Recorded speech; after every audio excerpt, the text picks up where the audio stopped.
విశ్వశ్రీ సభ పాలకుడు పునీత జోజప్ప గారి సంవత్సరం ముగింపు వేడుకలు దివ్యవాణి టీవీ, గుంటూరు మేత్రాసనం, సెయింట్ జోసెఫ్ సంస్థలు, జేఎంజే మఠకన్నెల సంస్థలు సంయుక్తంగా నిర్వహిస్తున్నటువంటి ఈ ప్రత్యేక ప్రార్థనలకు మరొకసారి మీ అందరికీ సాదర స్వాగతం పలుకుతూ ఉన్నాము. ప్రియ సహోదరి సహోదరులారా, మనందరి మధ్యలో ఈ సమయంలో వాక్యోపదేశాన్ని చేయుటకు మోన్సిగ్నోర్ పి బాలం, ఏలూరు మేత్రాసన వికార్ జనరల్ రెవరెండ్ ఫాదర్ బాలాగారు మన మధ్యలో ఉన్నారు. అందరము కూడా మన యొక్క కరతాళ ధ్వనులతో వారిని ప్రత్యేకంగా ఆహ్వానించుదాం. మరి ఫాదర్ గారి గురించి ఒకే ఒక మాట చెప్పాలంటే, ఏలూరు మేత్రాసనంలో వారికి ఎంతో గర్వకారమైనటువంటి డెంటల్ కాలేజ్, ఆ కాలేజ్ ఫౌండర్ సెక్రటరీగా వారు పనిచేసి ఉన్నారు. ఇప్పుడు వికార్ జనరల్గా ఉంటూ ఉన్నారు. మరి ప్రస్తుతం సెయింట్ జాన్స్ బిఎడ్ కాలేజ్ ఏలూరుకి ప్రిన్సిపల్గా, కరస్పాండెంట్గా వారు పనిచేస్తున్నారు. కాబట్టి జోజప్ప వంశం నిర్వంశం అనేటువంటి ఈ ప్రత్యేకమైనటువంటి అంశమును మనకు వివరించవలసిందిగా మీ అందరి తరపున వారికి స్వాగతం పలుకుచున్నాను. దివ్యవాణి టీవీ మరియు గుంటూరు మేత్రాసనం సంయుక్తంగా నిర్వహిస్తూ ఉన్నటువంటి పునీత జోజప్ప గారి ప్రత్యేక సంవత్సర ముగింపు వేడుకలకు విచ్చేసిన మీ అందరికీ, ప్రపంచవ్యాప్తంగా దివ్యవాణి టీవీని వీక్షిస్తూ ఉన్నటువంటి ప్రేక్షకులకు ప్రభు అయినటువంటి యేసుక్రీస్తు పేరిట వందనాలు తెలియచేస్తూ, ఈ 3 రోజుల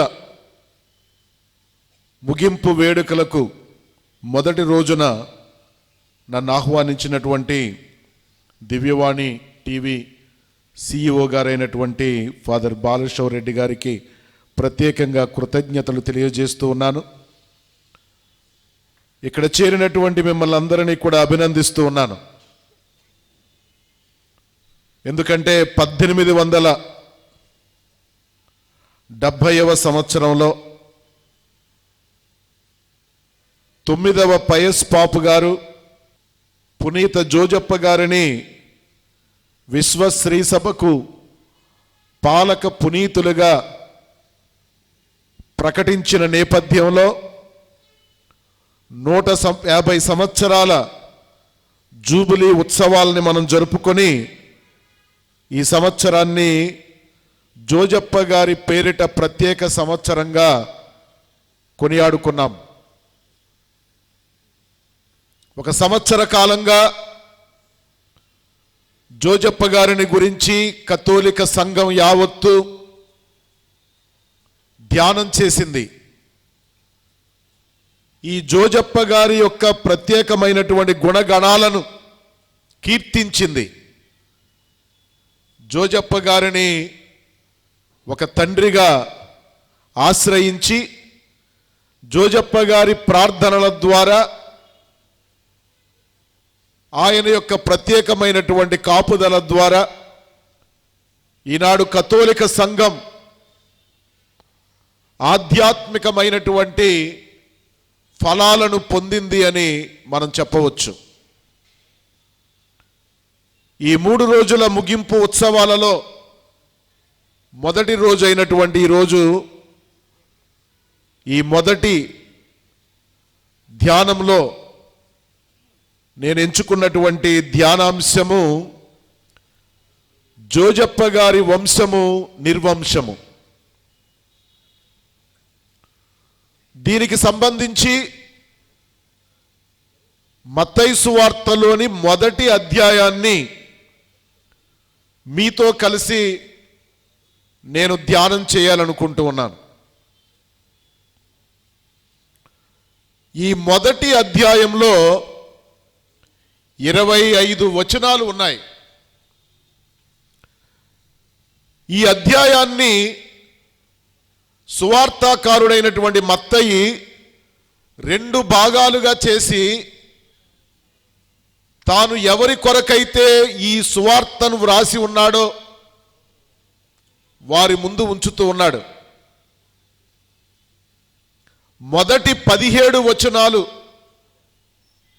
మొదటి భాగంగా, తరువాత వచ్చేటటువంటి 8 వచనాలు రెండవ భాగంగా ఈ మొదటి అధ్యాయాన్ని మత్తయి వ్రాశాడు. అంటే 1వ వచనం నుండి 17వ వచనం వరకు మొదటి భాగం, 18వ వచనం నుండి 25వ వచనం వరకు రెండవ భాగం. ఈ రెండు భాగాలను ఈ మొదటి అధ్యాయంలో ఉంచుతూ సువార్తాకారుడైనటువంటి మత్తయి తాను ఎవరి కొరకైతే ఈ గ్రంథాన్ని ఉద్దేశించాడో వారికి ఏం చెప్పాలనుకుంటున్నాడు, ఈ మొదటి అధ్యాయంలో మత్తయి యొక్క ఉద్దేశాలు ఏంటి, ఏమి చెప్పాలని మత్తయి ఈ మొదటి అధ్యాయాన్ని వ్రాయడం జరిగింది. మత్తయి 2 విషయాలను ఈ మొదటి అధ్యాయం ద్వారా తన పాఠకుల ముందు రుజువు చేయాలనుకుంటూ ఉన్నాడు. మొదటిది, ఈ అధ్యాయం మొదటి వచనంలోనే ఆయన చెబుతూ ఉన్నాడు. ఏమిటి అంటే, ఇది అబ్రహాము కుమారుడైన దావీదు కుమారుడైన యేసుక్రీస్తు వంశావళి. మొదటి వాక్యంతోనే మత్తయి తాను చెప్పదలుచుకున్న మొదటి ఉద్దేశాన్ని చాలా సూటిగా తెలియజేస్తూ ఉన్నాడు. మత్తయి ఏమి రుజువు చేయాలనుకుంటూ ఉన్నాడు అంటే, యేసుక్రీస్తు దావీదు వంశస్థుడు అనేటటువంటి విషయాన్ని రుజువు చెయ్యాలి అని. దీని కొరకు యూదులందరికీ ఇష్టమైనటువంటి వంశావళి ప్రక్రియను మత్తయి తన సువిశేషానికి ప్రారంభంగా ఎంచుకున్నాడు. యూదులకు ఒక మంచి అలవాటు ఉండేది, ఒక సాంప్రదాయం అనవచ్చు. పురుషునితోనే వంశం ప్రారంభమవుతుంది గనుక ప్రతి పురుషుడు, యూదుడు,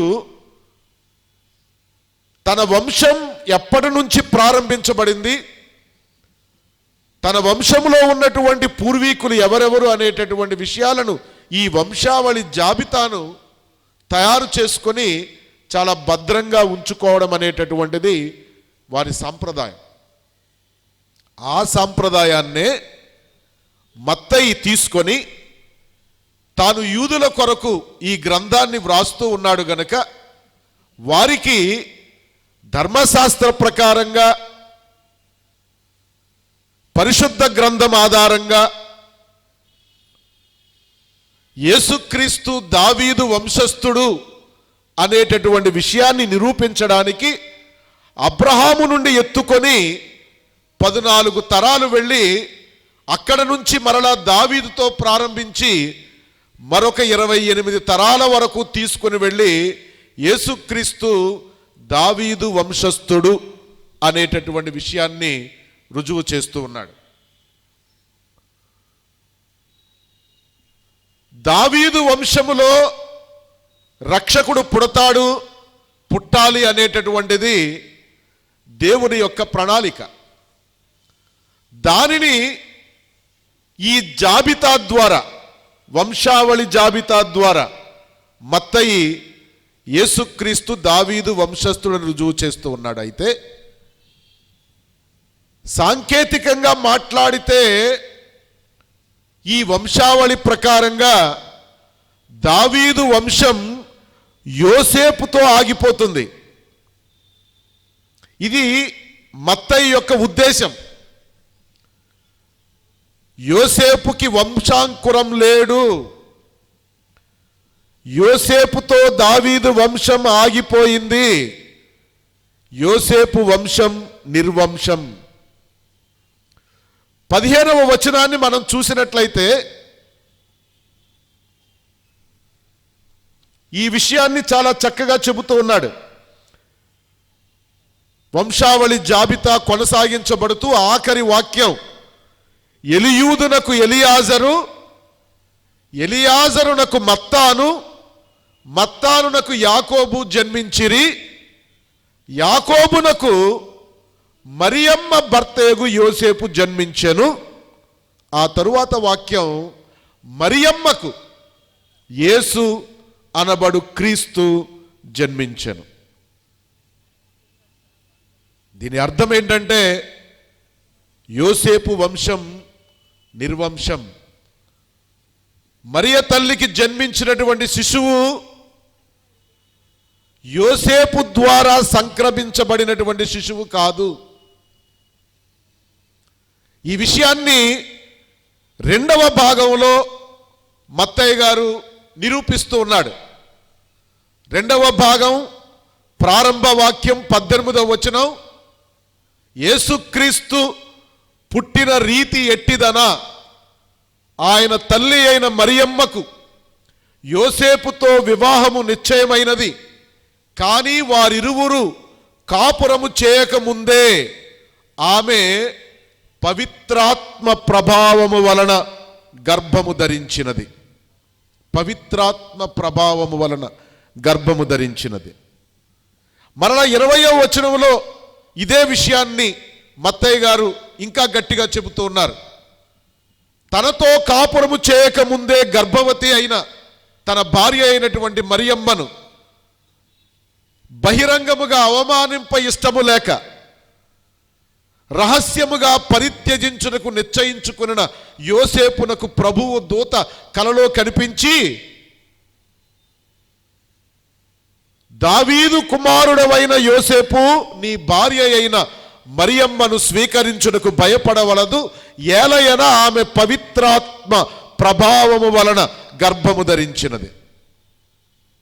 ఈ మాట పదే పదే మత్తయి చెబుతున్నాడు, పవిత్రాత్మ ప్రభావము వలన. ఈ వంశావళి ద్వారా మత్తయి చెప్పదలుచుకున్నటువంటి విషయాన్ని, అదే విధముగా రెండవ భాగంలో మత్తయి చెప్పదలుచుకున్నటువంటి విషయాన్ని మనము జోడించినట్లయితే రెండు ఉద్దేశాలు మనకి కనిపిస్తూ ఉన్నాయి. యేసుక్రీస్తు దావీదు వంశస్థుడు, కానీ ఆయన జననం ఒక విశిష్టమైనటువంటి పద్ధతిలో జరిగినటువంటి జననం, ఒక విశుద్ధమైనటువంటి జననం. పురుషునితో ప్రమేయం లేకుండా ఒక కన్యకు ఆయన జన్మించాడు అనేటటువంటి విషయాన్ని మత్తయి ఈ మొదటి అధ్యాయం ద్వారా మనకు తెలియచెప్పాలనుకుంటూ ఉన్నాడు. కనుక యోసేపు వంశం నిర్వంశము అని చెప్పి ఈ వంశావళి మనకి తెలియచేస్తూ ఉన్నప్పటికీ 25వ వచనం కనుక మనం చూసినట్లయితే, ఆఖరి వచనం ఈ మొదటి అధ్యాయంలో, కుమారుని ప్రసవించున్నంత వరకు ఆమెతో అతనికెట్టి శారీరక సంబంధము లేదు. ఈ వాక్యం, ఈ సువిశేషం చదవబడినప్పుడు చాలామంది వదిలివేయడాన్ని నేను గమనించాను. ఈ వాక్యం చదవడానికి చాలామంది ఇష్టపడరు, కథోలికులు. కానీ నాకు చాలా ఇష్టం. ఈ వాక్యం ఏం చెబుతుంది అసలు? కొంతమంది ఈ వాక్యాన్ని వివాదాస్పదం చేశారు. ఏమని? కుమారుని ప్రసవించునంత వరకు వారిద్దరికీ ఎటువంటి శారీరక సంబంధము లేదు అని ఈ వాక్యం చెబుతూ ఉన్నది గనుక, కుమారుడు ప్రసవించిన తరువాత వారికి శారీరక సంబంధం ఉన్నది అని ఈ వాక్యం పరోక్షంగా చెబుతున్నది అని చెప్పి చాలామంది దీనిని వివాదాస్పదమైనటువంటి ఒక వాక్యంగా మార్చారు. కానీ నేను ఈ అధ్యాయాన్ని పదే పదే చదివాను. ఈ ఆఖరి వాక్యాన్ని విడిగా చదివితే కొంతమంది చెప్పినట్లుగా ఇది వివాదాస్పదమే. కానీ ఈ వాక్యాన్ని మొదటి వాక్యంతో కలిపి 25 వచనాలని కలిపి చదివితే మత్తయి గారు ఏ ఉద్దేశంతో ఈ మొదటి అధ్యాయాన్ని, ఈ 25 వచనాలని వ్రాశాడో మనం గమనిస్తే, ఈ 25వ వచనం యొక్క ఉద్దేశం బిడ్డను కనిన తరువాత వారికి సంతానం ఉన్నది అని చెప్పడం మాత్రం కాదు. మత్తయి గారి ఉద్దేశం అది కానే కాదు. మత్తయి గారి ఉద్దేశం యేసు ప్రభు పుట్టిన తర్వాత వారికి బిడ్డలు ఉన్నారా లేదా అని ఈ వాక్యం ద్వారా చెప్పాలని ఆయన అనుకోలేదు. ఆయన అనుకున్నది ఏంటంటే, ఈ వాక్యం ద్వారా కూడా ఆయన చెప్పదలుచుకున్నది ఏంటంటే మరియమ్మ కన్య అని. అంటే ఎటువంటి పురుషునితోనూ కూడా సంబంధం లేకుండా పవిత్రాత్మ ప్రభావము చేత మాత్రమే ఈమె గర్భాన్ని ధరించింది. ఆమె కన్యగానే ఉన్నది. కుమారుని ప్రసవించిన తరువాత కూడా ఆమె కన్యగానే ఉన్నది. కుమారుని ప్రసవించినంత వరకు, అంటే ప్రసవించినంత వరకు ఆమె కన్యగా ఉన్నది అనే విషయాన్ని మాత్రమే ఆయన చెప్పదలుచుకున్నాడు. దీని అర్థం ఏంటంటే, బైబిల్ గ్రంథాన్ని లాటిన్ భాషలోకి అనువదించినటువంటి జెరోమ్ అనేటటువంటి బైబిల్ పండితుడు మరియమ్మ గారి యొక్క కన్యత్వాన్ని మత్తయి గారు ఈ మొదటి అధ్యాయంలో చాలా ఘనంగా కీర్తిస్తూ ఉన్నాడు.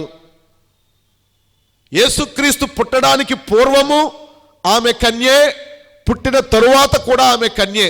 కన్యగా ఉండి తన కన్యత్వాన్ని కోల్పోకుండా కుమారుని ప్రసవించడం అనేటటువంటి ఒక అద్భుతమైనటువంటి ప్రక్రియ మరియమ్మ యొక్క ప్రసవంలో సంభవించింది అని చెప్పడానికి మాత్రమే మత్తయి ఈ వాక్యాన్ని వ్రాశాడు.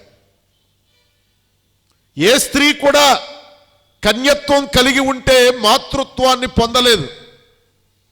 మాతృత్వాన్ని కలిగి ఉంటే ఆ స్త్రీ కన్యత్వాన్ని కలిగి ఉండలేదు. కానీ మత్తయి ఏమని చెబుతూ ఉన్నాడంటే, ఇదిగో ఇక్కడ ఒక స్త్రీ కన్యత్వాన్ని కోల్పోకుండా మాతృత్వాన్ని పొందినటువంటి ఒక అపురూపమైనటువంటి స్త్రీ, దేవుడు తన కుమారునికి తల్లిగా ఎంచుకున్నటువంటి స్త్రీ. ఈమె కన్య అని మొట్టమొదటిగా అంగీకరించినటువంటి వ్యక్తి ఎవరయ్యా అంటే పునీత జోజప్ప గారే. ప్రభువు దూత కలలో కనిపించి, దావీదు కుమారుడైన యోసేపు, నీ భార్య అయిన మరియమ్మను స్వీకరించుటకు భయపడవలదు అంటే 24వ వచనం ఏమని చెబుతుంది అంటే, నిద్ర నుండి లేచిన యోసేపు ప్రభువు దూత ఆజ్ఞాపించినట్లు తన భార్యను స్వీకరించెను. భార్యను స్వీకరించడం ద్వారా భార్య గర్భములో ఉన్నటువంటి శిశువును కూడా ఆయన స్వీకరించాడు. ఆమె కన్యత్వాన్ని మొదటిగా అంగీకరించిన వ్యక్తి జోజప్ప గారు. ఆమె కన్యత్వాన్ని చివరి వరకు గౌరవించిన వ్యక్తి జోజప్ప గారు. ఇంతటి ఉత్తమోత్తమైనటువంటి ఒక పురుషుడు ప్రపంచ చరిత్రలో ఎక్కడ కనబడడు. గర్భవతి అయినటువంటి ఒక స్త్రీని ప్రభువు దూత చెప్పిన మాట ప్రకారంగా కన్య అని విశ్వసించి ఆమెను భార్యగా స్వీకరించి ఆమె గర్భంలో ఉన్నటువంటి శిశువుకు తండ్రిగా మారాడు. ఒకవేళ కొంతమంది అనుకున్నట్లుగా జోజప్ప గారికి మరియమ్మ గారికి బిడ్డ ప్రసవానంతరం మరలా సంతానం కలిగి ఉన్నారు అనే విషయాన్ని గనుక మనం మాట్లాడుకోదలిచినట్లయితే, ఈ మొదటి అధ్యాయం నేపథ్యంలో వంశావళితో ప్రారంభించినటువంటి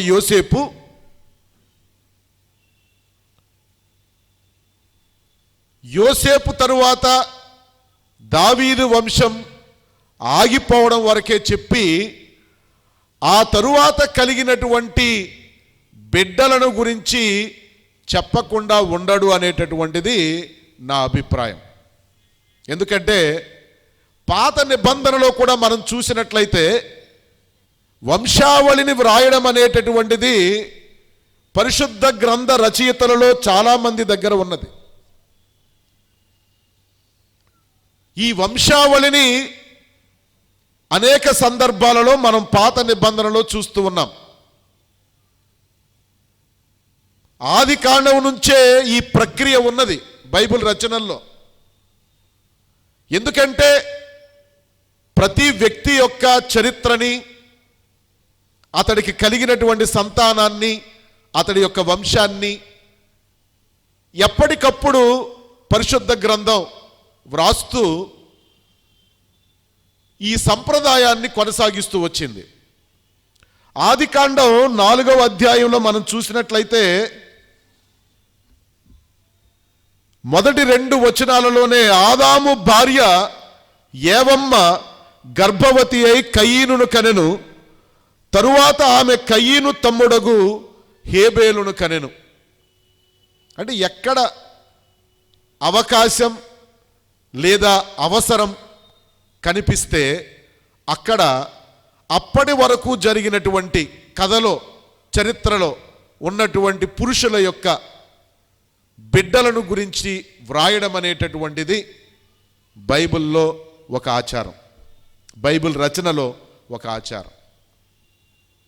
అదేవిధంగా అదే అధ్యాయంలో 17 నుంచి 23వ వచనం వరకు కయీను యొక్క సంతానం గురించి, వారి బిడ్డల గురించి, అదే అధ్యాయంలో 25, 26 వచనాలలో ఆదాముకి తరువాత కలిగినటువంటి బిడ్డల యొక్క పేర్లు, వెంటనే 5వ అధ్యాయంలో ఆదాము యొక్క బిడ్డల యొక్క పేర్లు, వారి బిడ్డల యొక్క పేర్లు, ఆదాము ఎంతకాలం జీవించాడు, ఏ వయసులో ఎవరిని కన్నాడు అనేటటువంటి వంశావళి.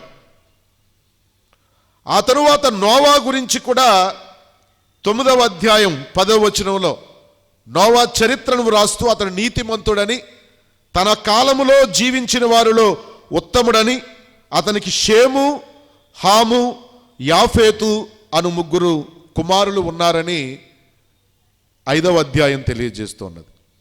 మరలా మనం 10వ అధ్యాయానికి వెళితే ఈ భూమి మీద ప్రజలు ఏ విధంగా వ్యాపించారు, వారి వంశాలను గురించి వ్రాయడం జరిగింది.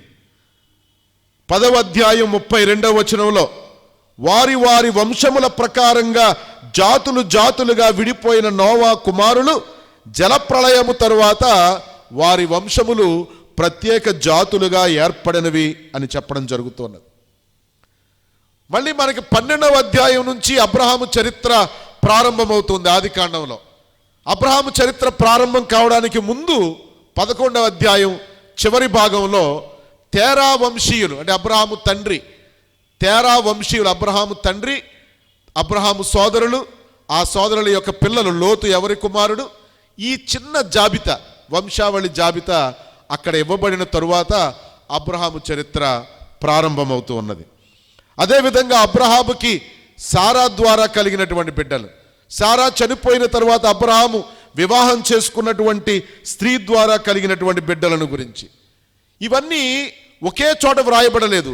ఎప్పుడు ఎక్కడ అవసరమో అక్కడ ఆ భాగంలో ఈ వంశావళి జాబితాని ఇరికించారు, వ్రాశారు.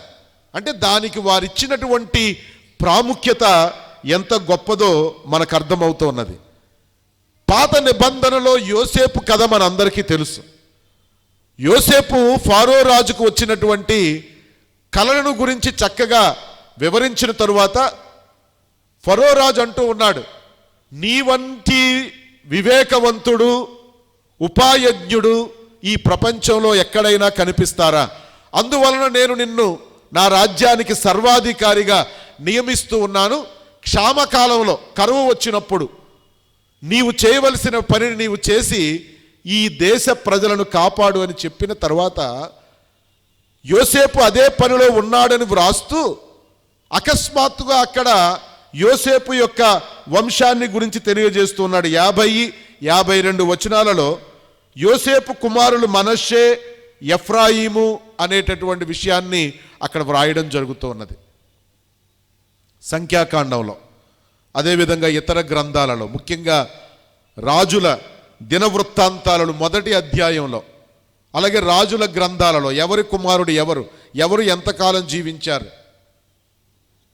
చెడ్డవారైనా మంచివారైనా వారిని గురించి వ్రాయడం అనేటటువంటిది బైబిల్ గ్రంథంలో ఉన్నటువంటి ఒక ప్రక్రియ అనండి, సంప్రదాయం అనండి, ఒక రచనా విధానం అనండి, అది ఖచ్చితంగా జరుగుతూ ఉన్నది. దీని ప్రకారంగా చూసినప్పుడు మత్తయి గారు యూదులకు ఇష్టమైనటువంటి వంశావళితో తన గ్రంథాన్ని ప్రారంభించి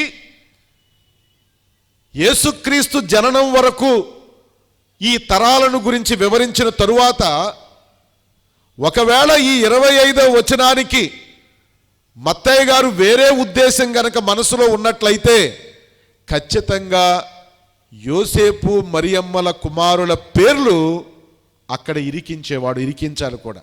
మొదటి 2 అధ్యాయాల్లోనే వంశావళి గనక కొనసాగించబడి ఉన్నట్లయితే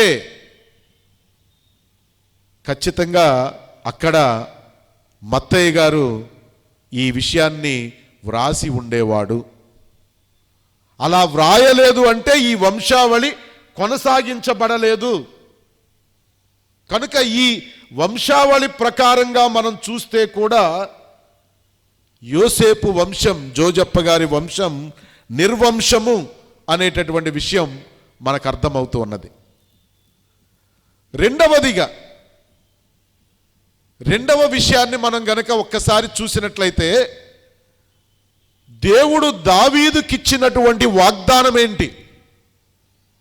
ఎందుకు రక్షకుడు దావీదు వంశంలో జన్మించాడు అని యోసేపు ఈ వంశావళి ద్వారా రుజువు చేస్తూ ఉన్నాడు.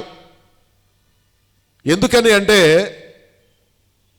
సమూయేలు మొదటి గ్రంథం 7వ అధ్యాయం 16వ వచనంలో దేవుడు దావీదు కొరకు ఏర్పాటు చేసినటువంటి ప్రణాళికను గురించి నాతాను ప్రవక్తతో చెబుతూ ఉన్నాడు.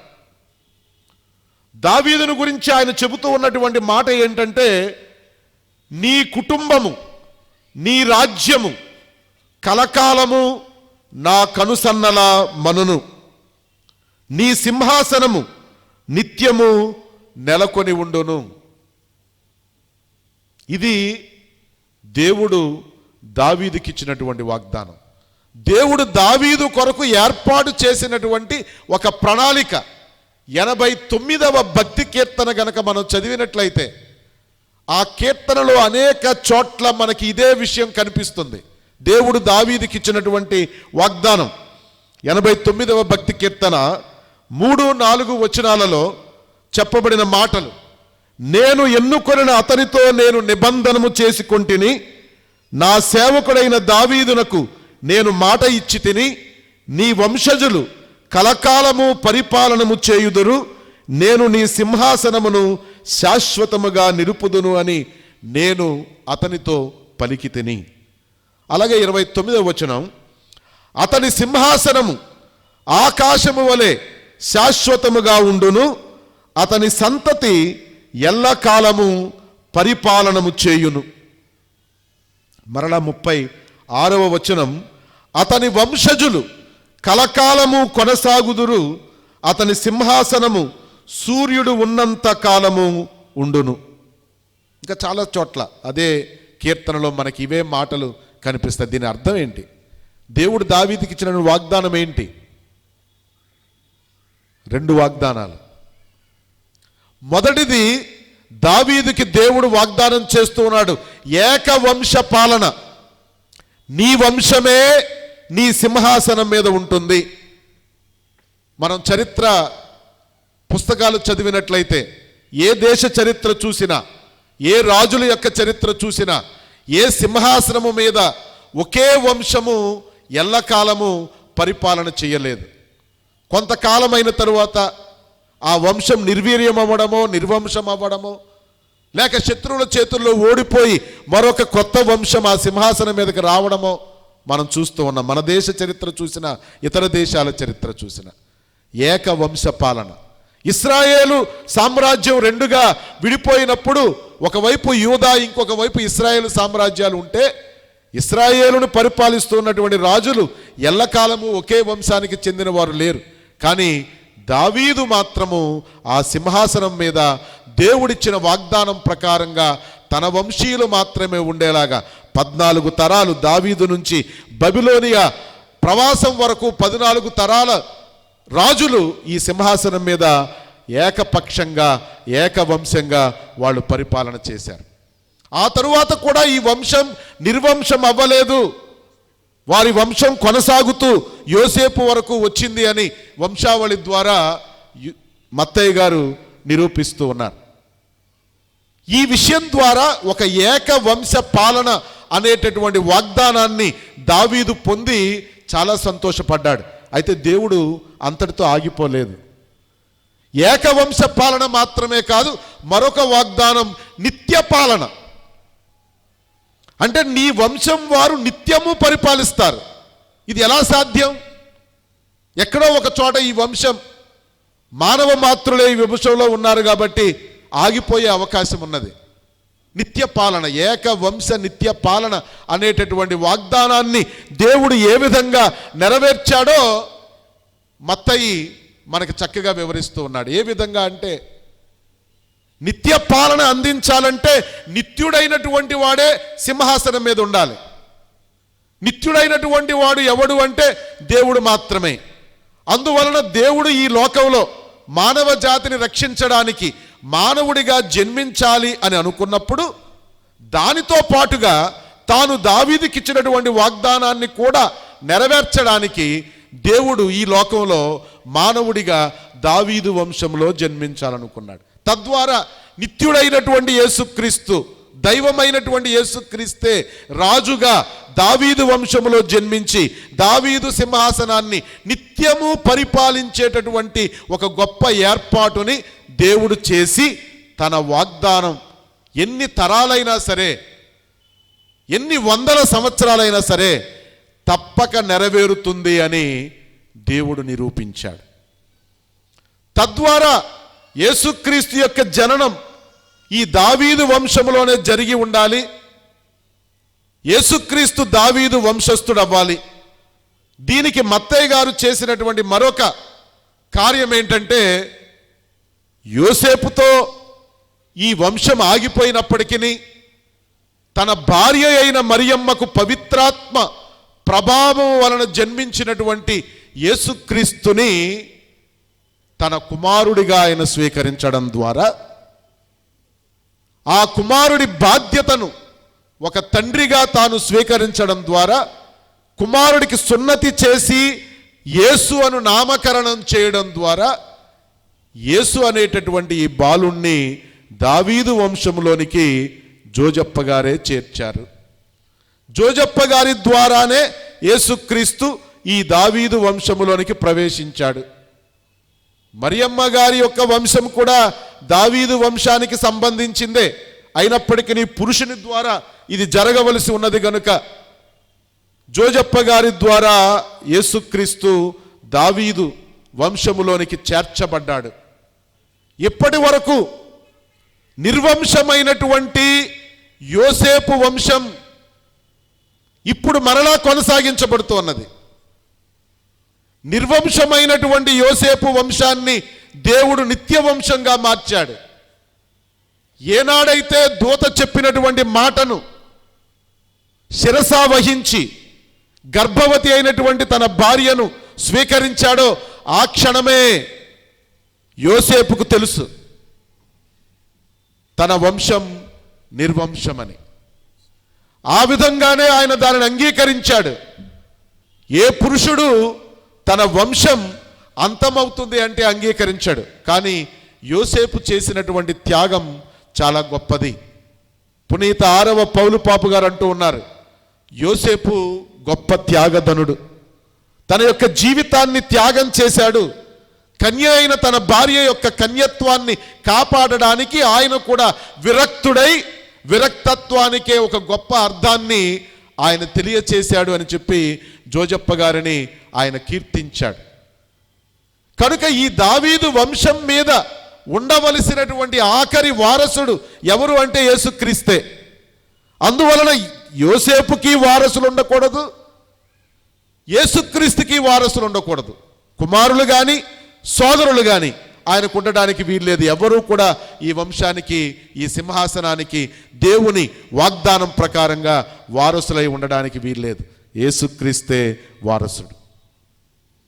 కనుక ఈనాడు మనము ఒక గొప్ప వ్యక్తిని గురించి మాట్లాడుకుంటూ ఉన్నాం. విశ్వాసము, విధేయత, వినయము, విరక్తత్వము, విశ్వసనీయత అన్నీ కలబోసినటువంటి ఒక మహోన్నతమైనటువంటి వ్యక్తిత్వం కలిగినటువంటి నీతిమంతుడు ఈ జోజప్ప గారు. అందుకే విశ్వశ్రీ సభ ఈ సంవత్సరం అంతా ఆయన్ని గురించి ధ్యానిస్తూ ఒక ప్రత్యేక సంవత్సరాన్ని పాటించింది. దేవుని ఎడల ఆయన చూపించిన విధేయత ఆయనను క్రైస్తవ సంఘంలో ఒక శిఖరం మీద నిలబెట్టింది. ఎవ్వరూ అందుకోలేనంత ఎత్తులో జోజప్ప గారి యొక్క విశ్వాసాన్ని, విధేయతను గురించి మనం చెప్పుకోవచ్చు. అలాంటి వ్యక్తులు పరిశుద్ధ గ్రంథంలో కానీ మన నిజ జీవితంలో కానీ చాలా అరుదుగా కనిపిస్తారు.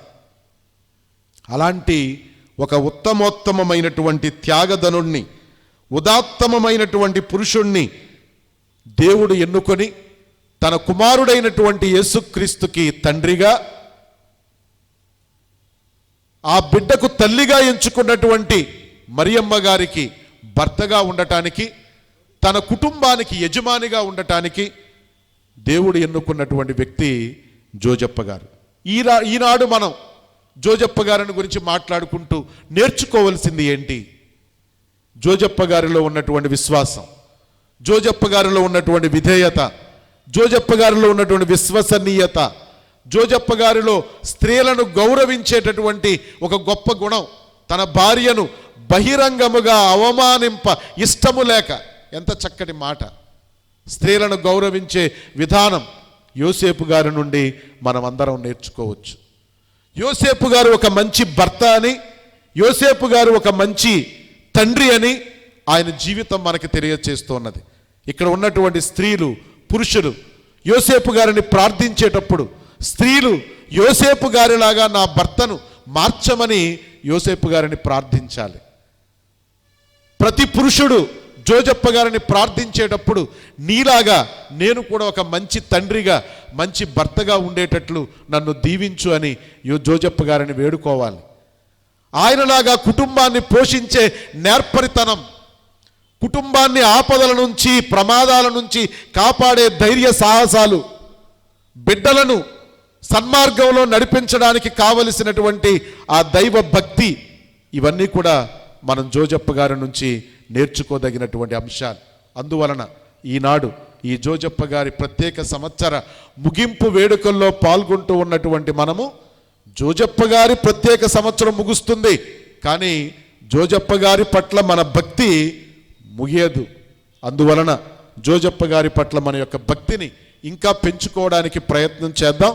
ఈ ప్రత్యేక సంవత్సరాన్ని మనకు అందించినటువంటి మన జగద్గురువులు ఫ్రాన్సిస్ పాపు గారికి కృతజ్ఞతలు తెలియచేసుకుందాం.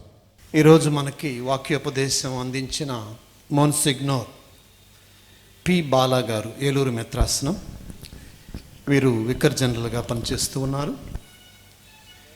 అయితే ఇందాక డెంటల్ బాలా అంటారు వీరిని, ఎందుకంటే డెంటల్ కాలేజీతో అనుబంధం ఆయన మొదలు పెట్టడం. రేపు నన్ను దివ్యవాణి బాలా అన్నా మనం ఆశ్చర్యపోనవసరం లేదు. Praise the lord. Praise the lord. అయితే ఈ డెంటల్ బాలా ఫాదర్ గారు దివ్యవాణిలో అనేక సార్లు ప్రసంగించారు. ఈ గుంటూరు పట్టణానికి కూడా వచ్చారు ప్రేయర్ డిన్నర్స్ అప్పుడు, మీకు గుర్తే ఉండుంటుంది. అదేవిధంగా ఈ జోజప్ప గారి సంవత్సరం, ప్రత్యేక సంవత్సరంలో ప్రతి నెల బుధవారం, మొదటి బుధవారం వారు ఒక సందేశాన్ని మనకి అందించారు ఈ సంవత్సరం పాటు. అవి యూట్యూబ్లో కూడా ఉన్నాయి. కాబట్టి ఎప్పుడు కూడా ఈ ఆసక్తి, వాక్యోపదేశం చేయాలి అన్న ఆసక్తి వారికి మెండుగా ఉంది. వారిని మనస్ఫూర్తిగా దివ్యవాణి జగమంత కుటుంబం తరపున, మీ అందరి తరపున నేను మనస్ఫూర్తిగా అభినందిస్తూ వారికి కృతజ్ఞతలు తెలియజేస్తాను. మరి చక్కటి అవకాశాన్ని నాకు ఇచ్చినటువంటి మిత్రులు ఫాదర్ బాలశౌర్ రెడ్డి గారికి కృతజ్ఞతలు తెలియజేసుకుంటాను. సంవత్సరం పొడవునా ఈ విధంగా జోజప్ప గారిని గురించి మాట్లాడే గొప్ప అదృష్టాన్ని నాకు ఇచ్చినందుకు మరొకసారి వారికి వందనాలు. ఈ సందర్భంగా నేను ఒక చిన్న విషయాన్ని మీతో ముచ్చటించాలి. ఎందుకంటే మా మేత్రాసనంలో ఒక హైందవ సోదరి, ఆమె క్రమం తప్పకుండా ప్రతిరోజు దివ్యవాణి టీవీ చూస్తారట. 3 సంవత్సరాల క్రితం నేను ఒక పుణ్యక్షేత్రం పూజలో ఉన్నప్పుడు ఆవిడ అక్కడికి వచ్చి పూజ అయిన తర్వాత నా దగ్గరకు వచ్చి నా చేతిలో ఇలాంటి ఒక చిన్న బ్యాగ్ పెట్టి, ఫాదర్ గారండి దయచేసి దివ్యవాణి టీవీకి ఈ డబ్బు అందించండి అన్నారు. అమ్మ మీ పేరేంటి, మీ అడ్రస్ ఏంటంటే దయచేసి నా పేరు కానీ అడ్రస్ కానీ ఎవరికి చెప్పొద్దు, మా ఇంట్లో ఎవరికి కూడా నేను ఇలా దివ్యవాణి చూడడం కానీ క్రైస్తవ కార్యక్రమాలకు వెళ్ళడం కానీ ఇష్టం లేదు అని ఆవిడ చెప్పి వెళ్ళిపోయారు. ఆ చీకట్లో వెళ్ళిపోయారు. ఆవిడ చూసిన గుర్తు కూడా నాకు లేదు. దాన్ని తీసుకొచ్చి ఫాదర్ గారికి ఇస్తే అది 50,000 రూపాయలు. అలాగే మరుసటి సంవత్సరం కూడా నేను అదే పుణ్యక్షేత్రానికి వెళ్ళినప్పుడు ఆవిడ మరలా వచ్చి ఇలాంటి ఒక బ్యాగ్ నా చేతిలో పెట్టారు. అందులో 1,00,000 రూపాయలు ఉన్నాయి. అవి మరలా తీసుకొచ్చి ఫాదర్ గారికి ఇస్తే ఫాదర్ గారు ఆవిడ పేరు కనుక్కోండి ఈసారి అన్నారు. పేరు మాత్రం కనుక్కోగలిగాను కానీ ఆవిడ ఇతర వివరాలు ఏమీ చెప్పదలుచుకోలేదు. ఈ సంవత్సరం పోయిన నెలలో మేము గురువులందరం నిర్మలగిరిలో వడకం చేస్తూ ఉంటే అప్పుడే ప్రసంగం విని మేము గదిలోకి వచ్చాం. ఆవిడ గది దగ్గరకు వచ్చి తలుపు కొడతా ఉన్నారు. ఆవిడకి ఎలా తెలుసు నేను అక్కడ ఉన్నానని కూడా నాకు చాలా ఆశ్చర్యం వేసింది. తలుపు తీసి చూస్తే ఆవిడ, నేను ముద్ర గుర్తుపట్టలేదు. తర్వాత ఆవిడ చెప్పారు చేసి ఇదే బ్యాగ్ నా చేతిలో పెట్టారు. చేతిలో పెట్టి దయచేసి టీవీ వారికి అందించండి, మీకోసం ఎక్కడెక్కడో వెతికాను, ఎందుకంటే మీరు ట్రాన్స్ఫర్ అయిపోయారంట, క్రొత్త చోటు నాకు తెలియదు, వడకంలో ఉన్నారని తెలిసి రాకూడదని తెలిసిన వచ్చానని చెప్పిస్తే నేను లెక్క పెడితే 1,00,000 రూపాయలు. మరి ఆ మహనీయురాలికి నేను చేతులెత్తి నమస్కరిస్తూ వారి కృతజ్ఞత తెలియజేస్తూ ఉన్నాను. ఈ కానుకను మరి ఫాదర్ గారికి అందజేస్తూ ఆ స్త్రీ కొరకు ఆమె కుటుంబం కొరకు ప్రార్థించవలసిందిగా కోరుతున్నాను. Thank you very much. రహస్య దానం, త్యాగపూరిత దానం, ఇలాగా చాలామంది దివ్యవాణిని ఆదుకోబట్టే ఈరోజు 5 సంవత్సరాలు దివ్యవాణి పూర్తి చేసుకుంది. దివ్యవాణి ఈరోజు చాలామంది ఇబ్బందుల్లో ఉన్నారు. ముఖ్యంగా కొంతమందికి ఉద్యోగాలు పోయాయి. ప్రార్థన చేస్తున్నాం దేవుడు వాళ్ళందరికీ కూడా మరలా తిరిగి ఉద్యోగం ఇవ్వాలని. కానీ మీలో ప్రేరణ కలిగిన వాళ్ళు, ఎందుకంటే దివ్యవాణి దగ్గర డబ్బు లేదు, కేవలం మీరిచ్చిన 5,20,00,000 అదేమిటంటే మూల నిధి కాబట్టి దాన్ని తీసుకోవడానికి అవకాశం లేదు. కేవలం దాని వడ్డీ మీద పూజలు అర్పించాలి, అంతేగాని ఇంకొక డబ్బు ఏమీ దివ్యవాణి దగ్గర మన దగ్గర ఏమీ లేదు. ఈ సందర్భంగా ఒకే ఒక మాట చెప్పి, బిషప్ గారు ఏదో వెయిట్ చేస్తున్నారు అక్కడ, ఒకే ఒక మాట చెప్పి పూజను ప్రారంభించుదాం.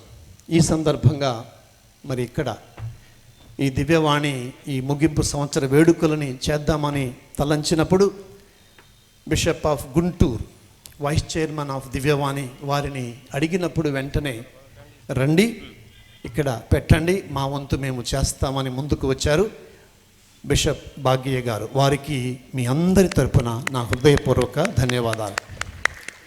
వెంటనే sister Treesa, provincial superior of JMJ గారిని ఫోన్ చేసి అడిగాను, అమ్మ మాకు సహాయం కావాలి ఈ ప్రత్యక్ష ప్రసారాన్ని ఇవ్వడానికని అడిగినప్పుడు వారు 2 రోజుల పాటు, ఈరోజు రేపు ప్రత్యక్ష ప్రసారం, మిగతా ఖర్చులు కాదు, ప్రత్యక్ష ప్రసారం కోసం 1,50,000 రూపాయలు విరాళంగా ఇచ్చారు. వారికి ప్రత్యేకించి ధన్యవాదాలు.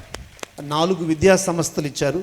ఆ విద్యా సంస్థలను దేవుడు దీవించాలని మనం ప్రార్థన చేయాలి.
सुस्वागत सुमांजलि दिए, स्वागत सुमांजलि दिए, सुस्वागत सुमांजलि दिए।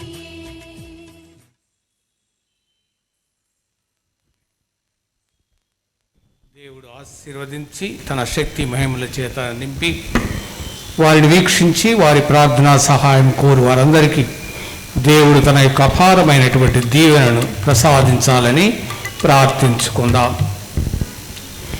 మా ప్రభు అయిన ఓ పరమ తండ్రి, పవిత్రులుగా ఉండ మీరు మమ్మందరినీ ఆహ్వానించుతున్నారు.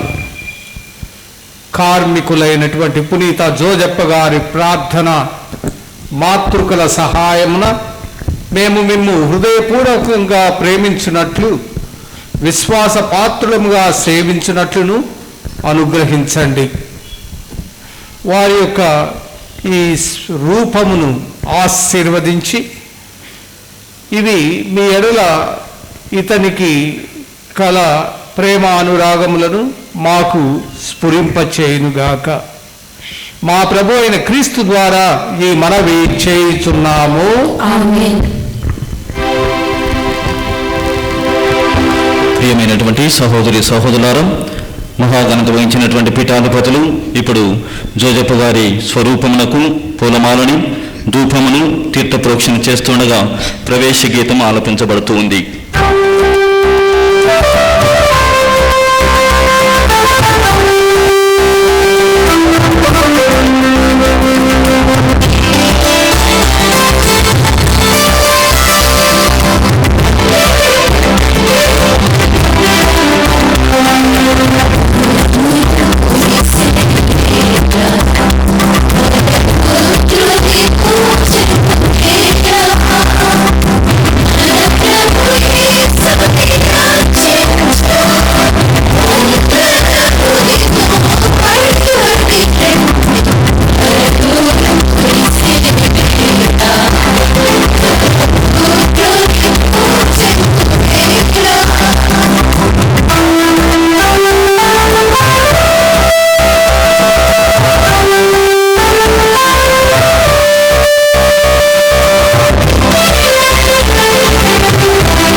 పితా పుత్ర పవిత్రాత్మ నామమునా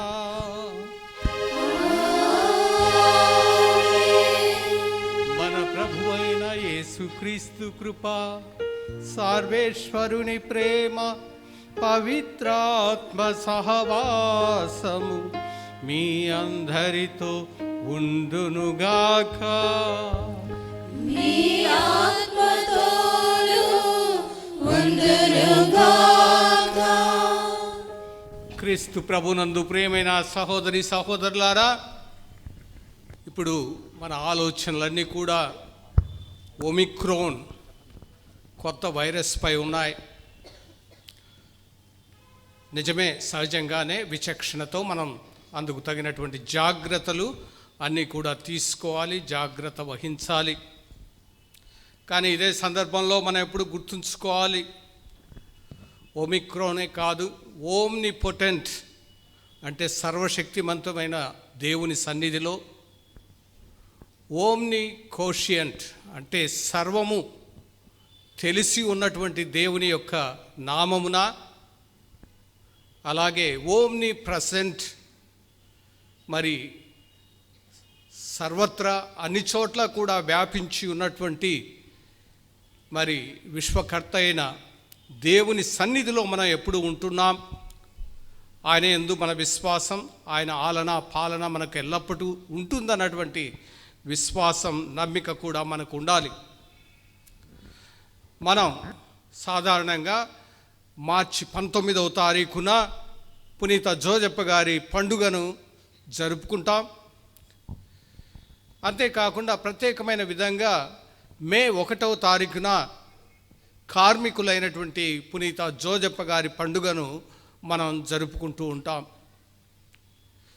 12వ భక్తినాథ పాపు గారు మరి 1955వ సంవత్సరంలో పునీత జోజప్ప గారిని కార్మికులకు పాలకుడుగా, ఆదర్శంగా మనకు అందచేసి ఉన్నారు.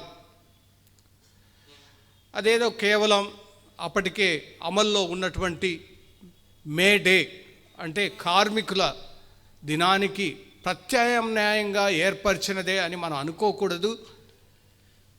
ఈ యొక్క కార్మికులు శ్రమ అన్న వాటికి ఒక స్ఫూర్తి, ఒక ప్రేరణ, చక్కని ఆదర్శం, దానికి సంబంధించిన ఆలోచనలు, ఆచరణలని కూడా ఒక సక్రమైన ఒరవడిలో వెళ్ళాలి. సువార్త విలువలకు అనుగుణంగా తల్లి శ్రీ సభ బోధనలకు సముచితంగా ఉండాలి అన్న ఉద్దేశంతో వారు మనకు పునీత జోజప్ప గారిని కార్మికులకు, శ్రమైక జీవితానికి ఆదర్శంగా ప్రసాదించి ఉన్నారు. ఆ తర్వాత 1981వ సంవత్సరంలో పరిశుద్ధ 2వ జాన్ పౌల్ పాపు గారు లాబోరెమ్ ఎక్సెర్సెన్స్ అనేటువంటి విశ్వ లేఖను ప్రచురించారు. ఈ లేఖ అంతా కూడా శ్రమ అంటే పని యొక్క ఔన్నత్యాన్ని, గొప్పతనాన్ని చాటుతూ ఉంది. మరి పనివారు, కార్మికులు, వారి యొక్క విలువ, వారి యొక్క గౌరవం, ఔన్నత్యం, వారి యొక్క బాధ్యతలు, వారికి ఇవ్వవలసినటువంటి సముచిత స్థానాన్ని గురించి కూడా తెలియపరుస్తూ ఉంది. మొత్తం మీద ఇవన్నీ కూడా ఏ విధంగా మన జీవితంలో శ్రమ అన్నది, పని అన్నది ఎంతో విలువైనది. ప్రతి పని కూడా ఎంతో పవిత్రమైనది, విలువైనది. దేనిని కూడా మనం చిన్న చూపు చూడకూడదు. ప్రతి పని కూడా ఎంతో విలువైనది, ప్రయోజనకరమైనది. అదేవిధంగా ఆయా పనులను చేసే పనివాడు, శ్రామికుడు, కార్మికుడు కూడా ఎంతో విలువైన వాడు, గౌరవించదగిన వాడు. అతనికంటూ ఒక గౌరవం ఉన్నది అని చాటి చెప్పడమే ఈ పునీత జోజప్ప గారిని కార్మికులకు పాలకులుగా ఇవ్వటం. కార్మికుడు, శ్రమజీవి అయిన పునీత జోజప్ప గారిని మనం స్మరించుకోవటం. ప్రియమైనటువంటి సహోదరి సహోదరులారా, దీనంతటికీ మూలం కూడా ఆది కాండంలోనే మనం చూస్తున్నాం. 1వ అధ్యాయం 28వ వచనంలో దేవుడు మానవుణ్ణి స్త్రీగా, పురుషుడిగా తన రూపంలో చేసిన తరువాత వారికి ఇచ్చినటువంటి ప్రథమ ఆజ్ఞ, మొట్టమొదటి ఆజ్ఞ ఏమిటి అంటే భూమండలం అంతటా నివసించి దానిని వశము చేసుకొనుడు అని. దీనిని అనుసరించటమే మన యొక్క పని, మన శ్రమ, మన కష్టం ఇవన్నీ కూడా ఉన్నాయి అన్నది మనందరం కూడా గుర్తుంచుకోవాలి.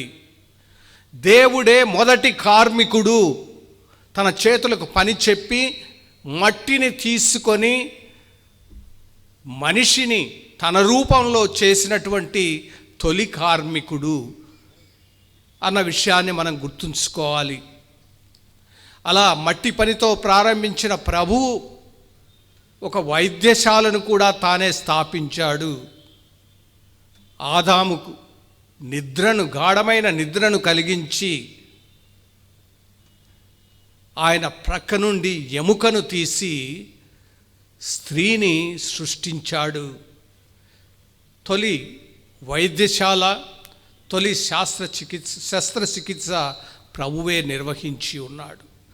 అది మొదలుకొని దేవుడే ప్రథమ కార్మికుడుగా పనికి ఒక గౌరవాన్ని, విలువను, అది ఎంత చిన్నత మట్టితో చేసే పని అయినా కావచ్చు, మరి హాస్పిటల్లో, వైద్యశాలల్లో, లేదా పాఠశాలలో, విశ్వవిద్యాలయాల్లో, ప్రభుత్వాల్లో చేసే ఎలాంటి పని అయినా కావచ్చు, ఇవన్నీ కూడా దేవుడు ప్రారంభించినవే, పవిత్రమైనవే అని మనకు తెలియజేస్తూ ఉన్నారు. ఈ సత్యాలను చాటడానికే పునీత జోజప్ప గారిని కార్మికులకు పాలకులుగా ఆదర్శంగా అందచేసి ఉన్నారు. ప్రియమైన సహోదరి సహోదరులారా, పునీత జోజప్ప గారు నీతికి నిర్వచనం, అలాగే నిస్వార్థానికి కూడా ఆయన ఒక నిలువుటద్దంగా ఉన్నాడు అని మనం గుర్తుంచుకోవాలి. కాబట్టి పని చేయటం ద్వారా, పని చేయుటతో, అలాగే పని చేయుట యందే మన అభివృద్ధిని సాధించాలి, దేవుని మహిమపరచాలి, ఈ సృష్టిని అంతా కూడా కాపాడుకోవాలన్నదే ఈనాడు మన యొక్క ధ్యానాంశం. దాని గురించే మన వాక్యోచ్చరణ కూడా ఆలకించబోతూ ఉన్నాం. కాబట్టి పరిశుద్ధ జోజప్ప గారిని గురించి అతడు నీతిమంతుడు అని వాక్యం చెబుతూ ఉంది. మనం కూడా నీతిమంతులుగా ఈ పవిత్రమైన దివ్య బలి పూజలో పాల్గొనాలని ఆశిస్తూ,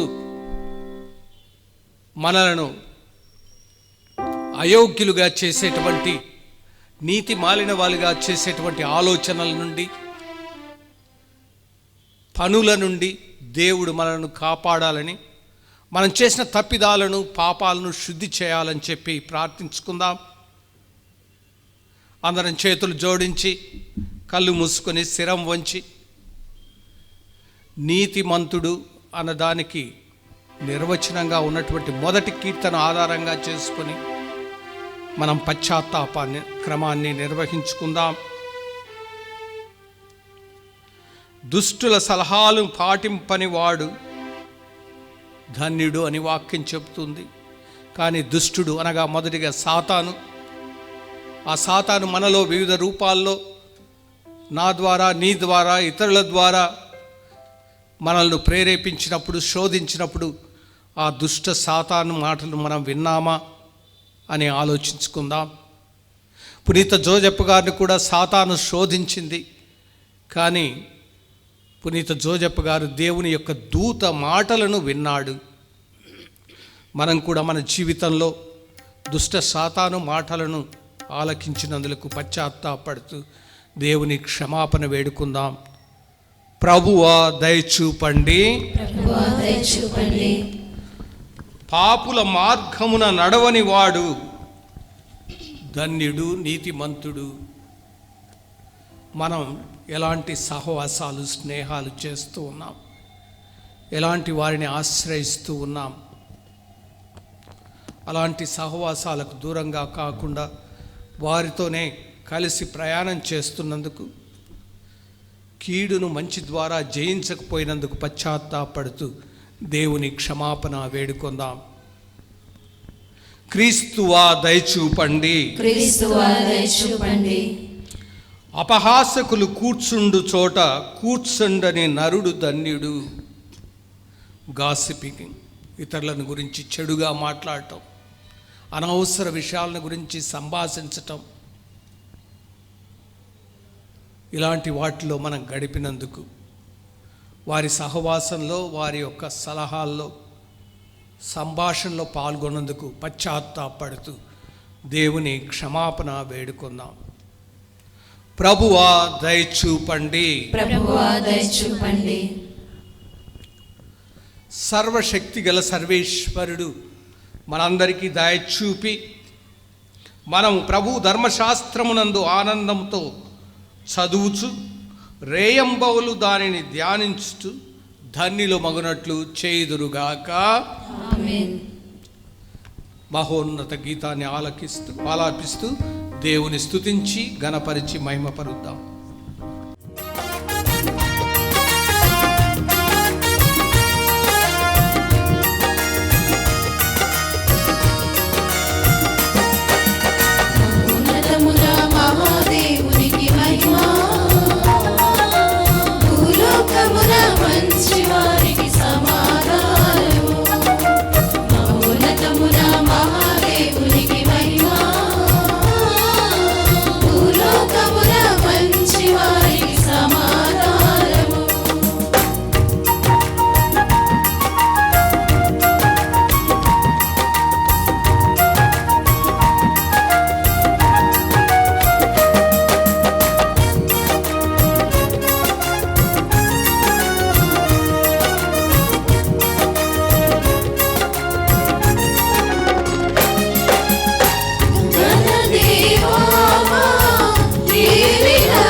ప్రార్థించుదాము. సమస్తమును కలగజేసిన ఓ సర్వేశ్వర, మానవులందరూ శ్రమించి పని చేయవలెనను నియమమును మీరు చేసితిరి. కావున శ్రామికులైన పునీత యేసేపు ఆదర్శమును అనుసరించి వారి సహకారముతో మేము కూడా మాకు అప్పగించిన పనులను సమర్థవంతముగాను బాధ్యతతోనూ నిర్వహించి మీరు తదుపరి వాగ్దానము చేసిన బహుమానమును పొందుటకు అర్హతను కరుణతో దయచేయుము. మీతోనూ పవిత్రాత్మతోనూ కలిసి యుగయుగములు జీవించుచు పాలించు మా ప్రభువును మీ కుమారుడైన క్రీస్తు ద్వారా ఈ మనవి చేయుచున్నాము.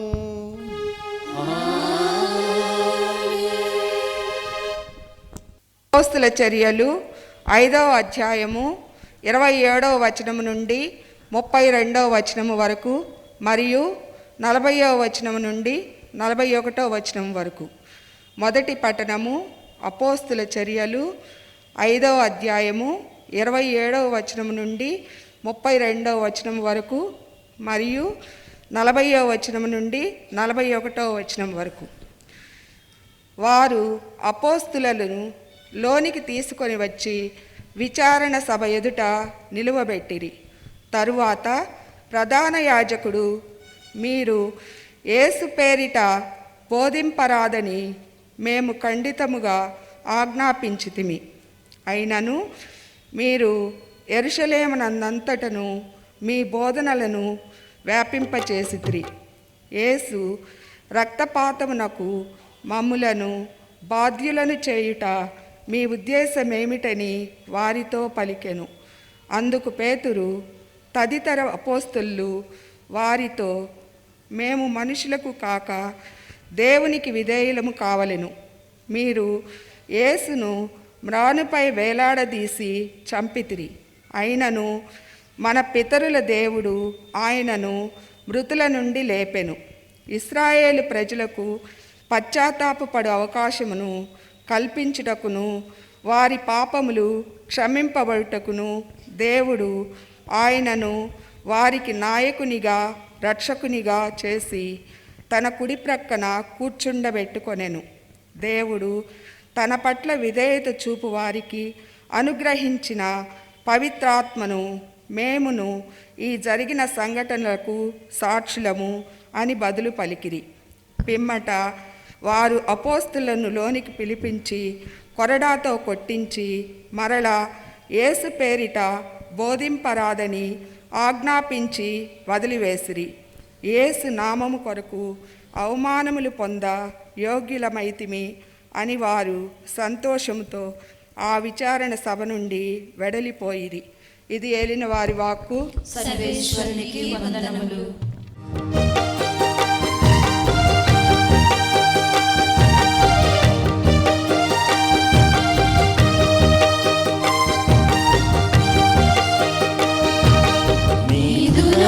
మాకు చారిక ఇక లోటు లేదు ఓ విమోచక. నీదు రాక మాకు చారిక ఇక లోటు లేదు ఓ విమోచక. దిగి రావా మము బ్రోవా ఓ జీవనాయక. దిగి రావా మము బ్రోవా ఓ జీవనాయక. నీదు రాక మాకు చారిక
రెండవ పఠనము యోహాను గారు రాసిన దర్శన గ్రంథము 5వ అధ్యాయము 11వ వచనం నుండి 14వ వచనం వరకు. రెండవ పఠనము యోహాను గారు రాసిన దర్శన గ్రంథము 5వ అధ్యాయము 11వ వచనం నుండి 14వ వచనం వరకు. నేను మరలా చూచితిని, కోట్ల కొలదిగా దేవదూతలు పాడుట వింటిని. ఆ 4 జీవులు పెద్దలు అందరూ సింహాసనమును చుట్టూను నిలుచుండి ఇట్లు బిగ్గరగా పాడిరి. చంపబడిన గొర్రెపిల్ల శక్తి, భాగ్యము, జ్ఞానము, బలము, గౌరవము, వైభవము, స్తోత్రము పొందుటకు యోగ్యమైనది. త్రిలోకముల యందలి ప్రతి జీవిని, జలచర్ములను అన్నింటినీ, సృష్టి యందలి జీవకోటిని అంతటిని నేను వింటిని. వారు ఇట్లు పాడుచుండిరి, సింహాసనాసీనునకు గొర్రెపిల్లకు స్తుతి, గౌరవము, వైభవము, ప్రాభవము శాశ్వత మగునుగాక. ఆ 4 జీవులను ఆమెన్ అని సమాధానమొసగెను. పెద్దలు సాగిలపడి పూజించిరి. ఇది ఏలిన వారి వాక్కు. సర్వేశ్వరునికి వందనములు.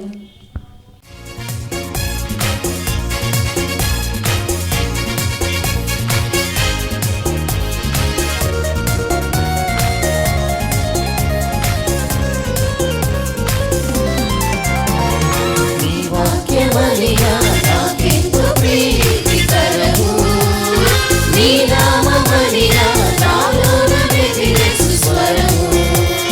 నీ వాక్యమనిగా నాకెంతో ప్రీతికరము, నీ నామమనిగా నాలోన వెదిరే సుస్వరము. నా దృష్టికి నీ వాక్యము సంతోషమునిచ్చును, నీ వాక్యము వెలుగును చూపించును. హల్లెలూయా, హల్లెలూయా, హల్లెలూయా, హల్లెలూయా, హల్లెలూయా, హల్లెలూయా, హల్లెలూయా, హల్లెలూయా. నీ వాక్యమనిగా నాకెంతో ప్రీతికరము, నీ నామమనిగా నాలోన వెదిరే సుస్వరము. ప్రభువు మీతో ఉండునుగాక.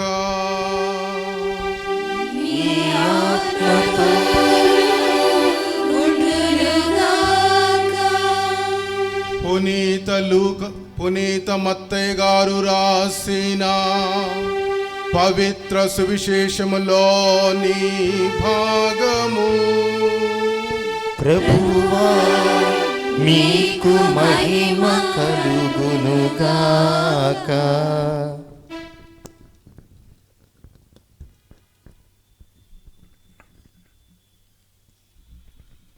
మత్తయి శుభవార్త 13వ అధ్యాయము 53వ వచనము నుండి 58వ వచనం వరకు. యేసు ఈ ఉపమానములను ముగించి అతటి నుండి వెడలి తన పట్టణమును చేరెను. అతట ప్రార్థనా మందిరములో ఉపదేశించుచుండగా ప్రజలు ఆశ్చర్యచకితులై ఇతనికి జ్ఞానము, ఈ అద్భుత శక్తి ఎతటి నుండి లభించినవి అని అనుకొనిరి. ఇతడు వడ్రంగి కుమారుడు కాడా? ఇతని తల్లి మరియమ్మ కాదా? యాకోబు, యోసేపు, సీమోను, యూదాలు ఇతని సోదరులు కారా? ఇతని సోదరీమణులందరూ మన మధ్యన లేరా? అటులైన ఇవన్నీ ఇతడు ఎట్లు పొందెను అని ఆయనను తృణీకరించిరి. అప్పుడు యేసు వారితో, ప్రవక్త స్వదేశమందును స్వగృహమందును తప్ప మరెందును సన్మానింపబడకపోడు అని పలికెను. ఆ ప్రజల అవిశ్వాసము వలన ఆయన అతట ఎక్కువగా అద్భుతములను చేయలేదు. ఇది ప్రభు సువిశేషము. క్రీస్తు మీకు స్తుతి కలుగునుగాక. గౌరవనీయులు మహాఘనత వహించిన నెల్లూరు పీఠాధిపతులు డాక్టర్ ప్రకాశం తండ్రి గారికి, కూడి వచ్చిన గురువులకి, కన్యాస్త్రీలకి, దైవ ప్రజలైన మీ అందరికీ పునీత జోసెఫ్ గారి యొక్క నామములో శుభములను ఆశీస్సులను తెలియజేస్తున్నాను. గట్టిగా చప్పట్లు కొట్టుకొని very good. Praise the lord. Hallelujah. Hallelujah. ఒక్క క్షణము నీ సన్నిధిలో ఉండిన చాలును దేవా, ఉండిన చాలును దేవా, నీ సన్నిధియే కదా నాకు పెన్నిది ప్రభువా, నాకు పెన్నిది ప్రభువా. నా ప్రియ దివ్యవాణి ప్రేక్షకులారా, ఇది దావీదు మహారాజు పాడుకున్నటువంటి పాట. కథోలిక క్రైస్తవ జీవన విధానములో బ్రతుకులు చాలిస్తున్న ప్రతి ఒక్కరూ ఈ కీర్తనాకారుడి వలె, మరియ తల్లి వలె, జోజప్ప గారి వలె జీవితాన్ని చాలించాలి. ఎందుకు? గలతీలో రాసిన పత్రిక 3వ అధ్యాయము 27వ వచనం అనుకుంటా, లేదా 24వ వచనంలో, క్రీస్తులోనికి జ్ఞాన స్నానం పొందిన మీరందరూ క్రీస్తును ధరించి ఉన్నారు. క్రీస్తులోనికి జ్ఞాన స్నానం పొందిన మీరందరూ క్రీస్తును ధరించి ఉన్నారు.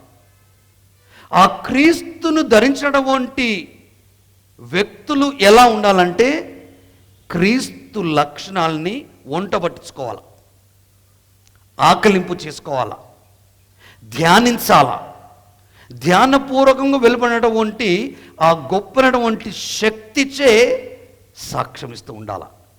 Praise the lord. హల్లెలూయా. లేకపోతే ఎక్కడేసిన గొంగలి అక్కడే ఉంటుంది. నేను క్రైస్తవరాలుని, క్రైస్తవుణ్ణి అని ఎప్పుడైతే నీ స్ఫురణకు వస్తుందో గుర్రానికి సిక్కం వేసినట్టుగా ఉండిపోతుంది. అంటే ఈ యావత్తు ప్రపంచం ఎటు పయనిస్తుందో, ఎలా పయనిస్తుందో ఒక్కసారి మనం ఆలోచిస్తే మనకు అర్థమవుతూ ఉంది. ఇదంతా electronic devices system. Cell phone, దాన్నే నా భాషలో సొల్లుపోన్ అంటాం. మన ప్రయాణం అలానే సాగుతుంది. ఇగో ఇటువంటి సందర్భంలో నా ప్రియ దేవుని ప్రజలారా, మన పరిశుద్ధ ఫ్రాన్సిస్ పాపు గారు ఓ చక్కని ఆలోచన ఆలోచించారు. ఏమి ఆలోచన అంటే, మరియమాత తరువాత ఆమె భర్త పునీత యోసేపును గూర్చి తెలుపబడినంతగా పాపుగారి అధికార బోధన పీఠము నుండి మరి ఏ పునీతుని గూర్చి తెలుపబడలేదు. ఎందుకు అనగా పరిశుద్ధ ఫ్రాన్సిస్ పాపు గారు రక్షణ చరిత్రలో ఇన్ ద సాల్విఫ్ యాక్షన్ యోసేపుని ముఖ్య పాత్రుడుగా అభినందించటం జరిగింది. ఈ యోసేపు ఎక్కడో జన్మించి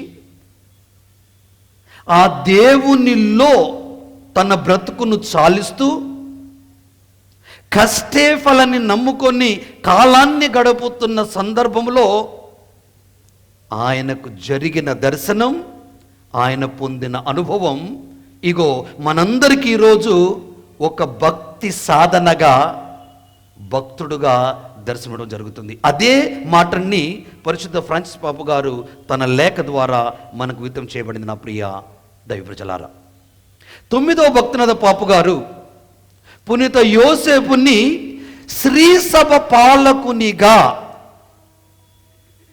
పరిచయం చేశారు, ప్రకటించారు అధికారపూర్వకంగా. 12వ భక్తినాథ పాపు గారు కార్మికుల పాలకునిగా అతన్ని పేర్కొన్నాడు. ఒక్కొక్క పోపు గారు ఇలా మాట్లాడుతున్న వినండి జాగ్రత్తగా. 2వ జాన్ పౌలు గారు అతన్ని విమోచకునిగా, సంరక్షకునిగా ప్రకటించడం జరిగింది. అంతేకాకుండా మంచి మరణ పాలకునిగా ప్రపంచవ్యాప్తముగా పునీత యోసేపు గారి మధ్యవర్తులకై అర్థించడం జరుగుతుంది. నా ప్రియ దైవ ప్రజలారా, 9వ భక్తినాథ పాపు గారు శ్రీసభ పాలకునిగా ప్రకటించిన నేటికి 150 వసంతాలు పూర్తి అయిన సందర్భముగా ఇగో ఈ దివ్యవాణి, మన కథోలిక దివ్యవాణి ప్రసారాల ద్వారా ప్రజలకి ఈ వేడుకలను అందించడం జరుగుతుంది. ఒక్కసారి మన దివ్యవాణికి గట్టిగా అర్థమవుతుంది నా భాష, మా ఏలూరుకు వినబడాలా, నెల్లూరుకు వినబడాలా. Thank you. మళ్ళొక్కసారి కొడతారా? అది సప్పగా ఉన్నది. Thank you. ఇగో ఈ 150 వసంతాల చరిత్రని ఈరోజు మనం నెమరు వేసుకుంటున్నాము. ఇన్ని సంవత్సరాలు డిసెంబర్ 8వ తారీఖు 1870వ సంవత్సరం నుండి డిసెంబర్ నెల 8వ తారీఖు 2021 సెయింట్ ఆగ్నెస్ చర్చిలో మనం అందరం సమావేశమై పండుగలు జరుపుకుంటున్నాం. అయితే ఈ పండుగలో ఒక నూతనత్వాన్ని మనం పొందాలి. ఆ నూతనత్వం ఏంటి అంటే, యోసేపు ఏ విధంగా దైవదూతకి తన సమ్మతాన్ని వ్యక్తపరచడమే కాకుండా స్పందించిన విధానం, బాధ్యత గల జీవన విధానం. యోసేపు ఇట్లు తలంచుచుండగా ఏంటి, అంతకు జరిగినటువంటి వచనంలో ఆమె భర్త యోసేపు నీతిమంతుడు కూడాచే ఈ మరియమ్మ గర్భం ధరించిన విషయం ఆయనకు తెలియగానే తప్పుకొని వెళ్ళిపోదాం అనుకున్నాడు. అప్పుడు దేవుని ప్రణాళికలో నీతికి నిలబడి న్యాయ పోరాటములో కష్టజీవిగా జీవితము చాలిస్తున్న ఈ మహానుభావుడు ఆమెను బహిరంగముగా అవమానింపక ఆలోచిస్తుండగా దేవుడు కనిపించింది. నీ భార్య అయిన మరియమ్మను స్వీకరించుటకు భయపడకు, ఏలైనా ఆమె పరిశుద్ధాత్మతో నింపడం వంటి గొప్ప శక్తి దేవుని తల్లి కనుక యోసేపు నీవు తప్పించుకొని పోవడానికి వీలు లేదు అన్నప్పటి నుండి యేసు ప్రభు 12 సంవత్సరాల ప్రాయం వరకు కంటికి రెప్పల కాపాడటం జరిగింది. నా ప్రియ దైవజలారా, అయితే ఈ యోసేపు గారు ఏంటి ఆయన ఉద్దేశం? మరియమ్మకు బాధ్యత గల జ్ఞానభర్తగా, బాలయేసుకు సాకుడు తండ్రిగా, విశ్వ శ్రీసభకు పాలక పోషకుడుగా, మరియు కార్మిక వర్గ పాలకులకు పునీతులుగా. కార్మికుల గురించి మాట్లాడినప్పుడు ద డిగ్నిటీ ఆఫ్ లేబర్ అని ఇంగ్లీష్లో మాట్లాడతాం కదా, అదే మాటల్ని ఒకసారి మీకు గుర్తు చేస్తాను. నేను అమెరికాలో పనిచేస్తూ ఉంటే మా విచారణ గురువులు నాకు కీ ఇచ్చారు, ఆయనకు కీ ఇచ్చారు. మేము ఆఫీస్ నుండి ఇంటికి రావడానికి ఎవరికి వారికే ఉంటుంది. తీసుకుని లోనికి వెళ్ళేసరికి ఓ లేడీ ఉంది. ఆమె పేరు రేచల్, కే అని పిలుస్తాం షార్ట్గా. ఆమె వెళ్ళి మా ఇంటినంతా శుభ్రం చేసి, మా బెడ్ అంతా చదివేసి, మా బట్టలు ఉతికేసేసి, తర్వాత ఆడికి వెళ్ళిన తర్వాత నాతో సమానం కూర్చొని టీ తాగుతుంది. అప్పుడే మా పాస్టర్ వచ్చారు. ముగ్గురం కూర్చొని తాగుతున్నాం. ఓ నాకు చిటపట అంటుంది వాళ్ళంతా. ఏంటి ఈవిడ, ఫస్ట్ క్లాస్ కార్, నాకంటే మంచి కారు ఉంది ఆమెకు. చూశాను, ఏంట్రా ఏం చేస్తుందని ఫాదర్ని అడిగాను. Father, what is this? She sitting with us and drinking a cup of coffee with us, what is this? Oh father జే, without her help we could do nothing here in this house. ఆమె చేసే పని నీకు నాకు తోడ్పడమే కాకుండా గౌరవముగా సమాజంలో బ్రతుకుతున్నటువంటి ఈవిడను మనం గౌరవించాలి తప్ప అగౌరవపరచకూడదు. And eye opening. ఇదే మాటల్ని మన గుంటూరు మేత్రాసన ప్రొక్రేటర్ చదువుతూ విన్నాం. సువిశేషంలో 13వ అధ్యాయం మధ్యవర్తులు. ఎక్కడి నుంచి వచ్చాడు ఈయనకు జ్ఞానం? ఎక్కడి నుంచి వచ్చింది? ఈయన వడ్రంగి కుమారుడు కాదా? ఓ నీ గర్వం సల్లగుండా. వీరి అమ్మ గురించి మనకు తెలియదా? వీరి అన్నదమ్ములు మన మధ్యలో లేరా? పేరు గొప్ప, ఊరు దిబ్బ. You accepted Jesus very well, God bless you. What about your neighbour? ఇక్కడ ఈ కార్మికుల యొక్క జీవన విధానములో తండ్రి గారు చాలా చక్కగా చెప్పుకుంటూ వచ్చారు బైబిల్తో సహా, ఎలా దీనికి ఔన్నత్యం ఉంది అని. పునీత జోజప్ప గారు క్రీస్తు ప్రభు సాకుడు తండ్రి పుత్రు వాత్సల్యముతో దైవ కుమారుడైన యేసుని పెంచి పోషించిన మహనీయుడు యోసేపు. అంతేకాకుండా ఆయనకు టైటిల్ ఇచ్చారు నీతిమంతుడు అని. అంటే ఏమిటి? నీతిమంతుడు అంటే ఏమిటి అన్నప్పుడు నాకు గుర్తుకొచ్చిన మాటలు రవీంద్రనాథ్ ఠాకూర్ గారు అంటారు, మనిషి వ్యక్తిత్వానికి నీతి నిజాయితీ గీటు రాలినది అంటారు. మనిషి వ్యక్తిత్వానికి, తన కుటుంబాన్ని పోషించడానికి పునీత యోసేపు గారు ఒక వడ్రంగిగా ఎంతో నిజాయితీతో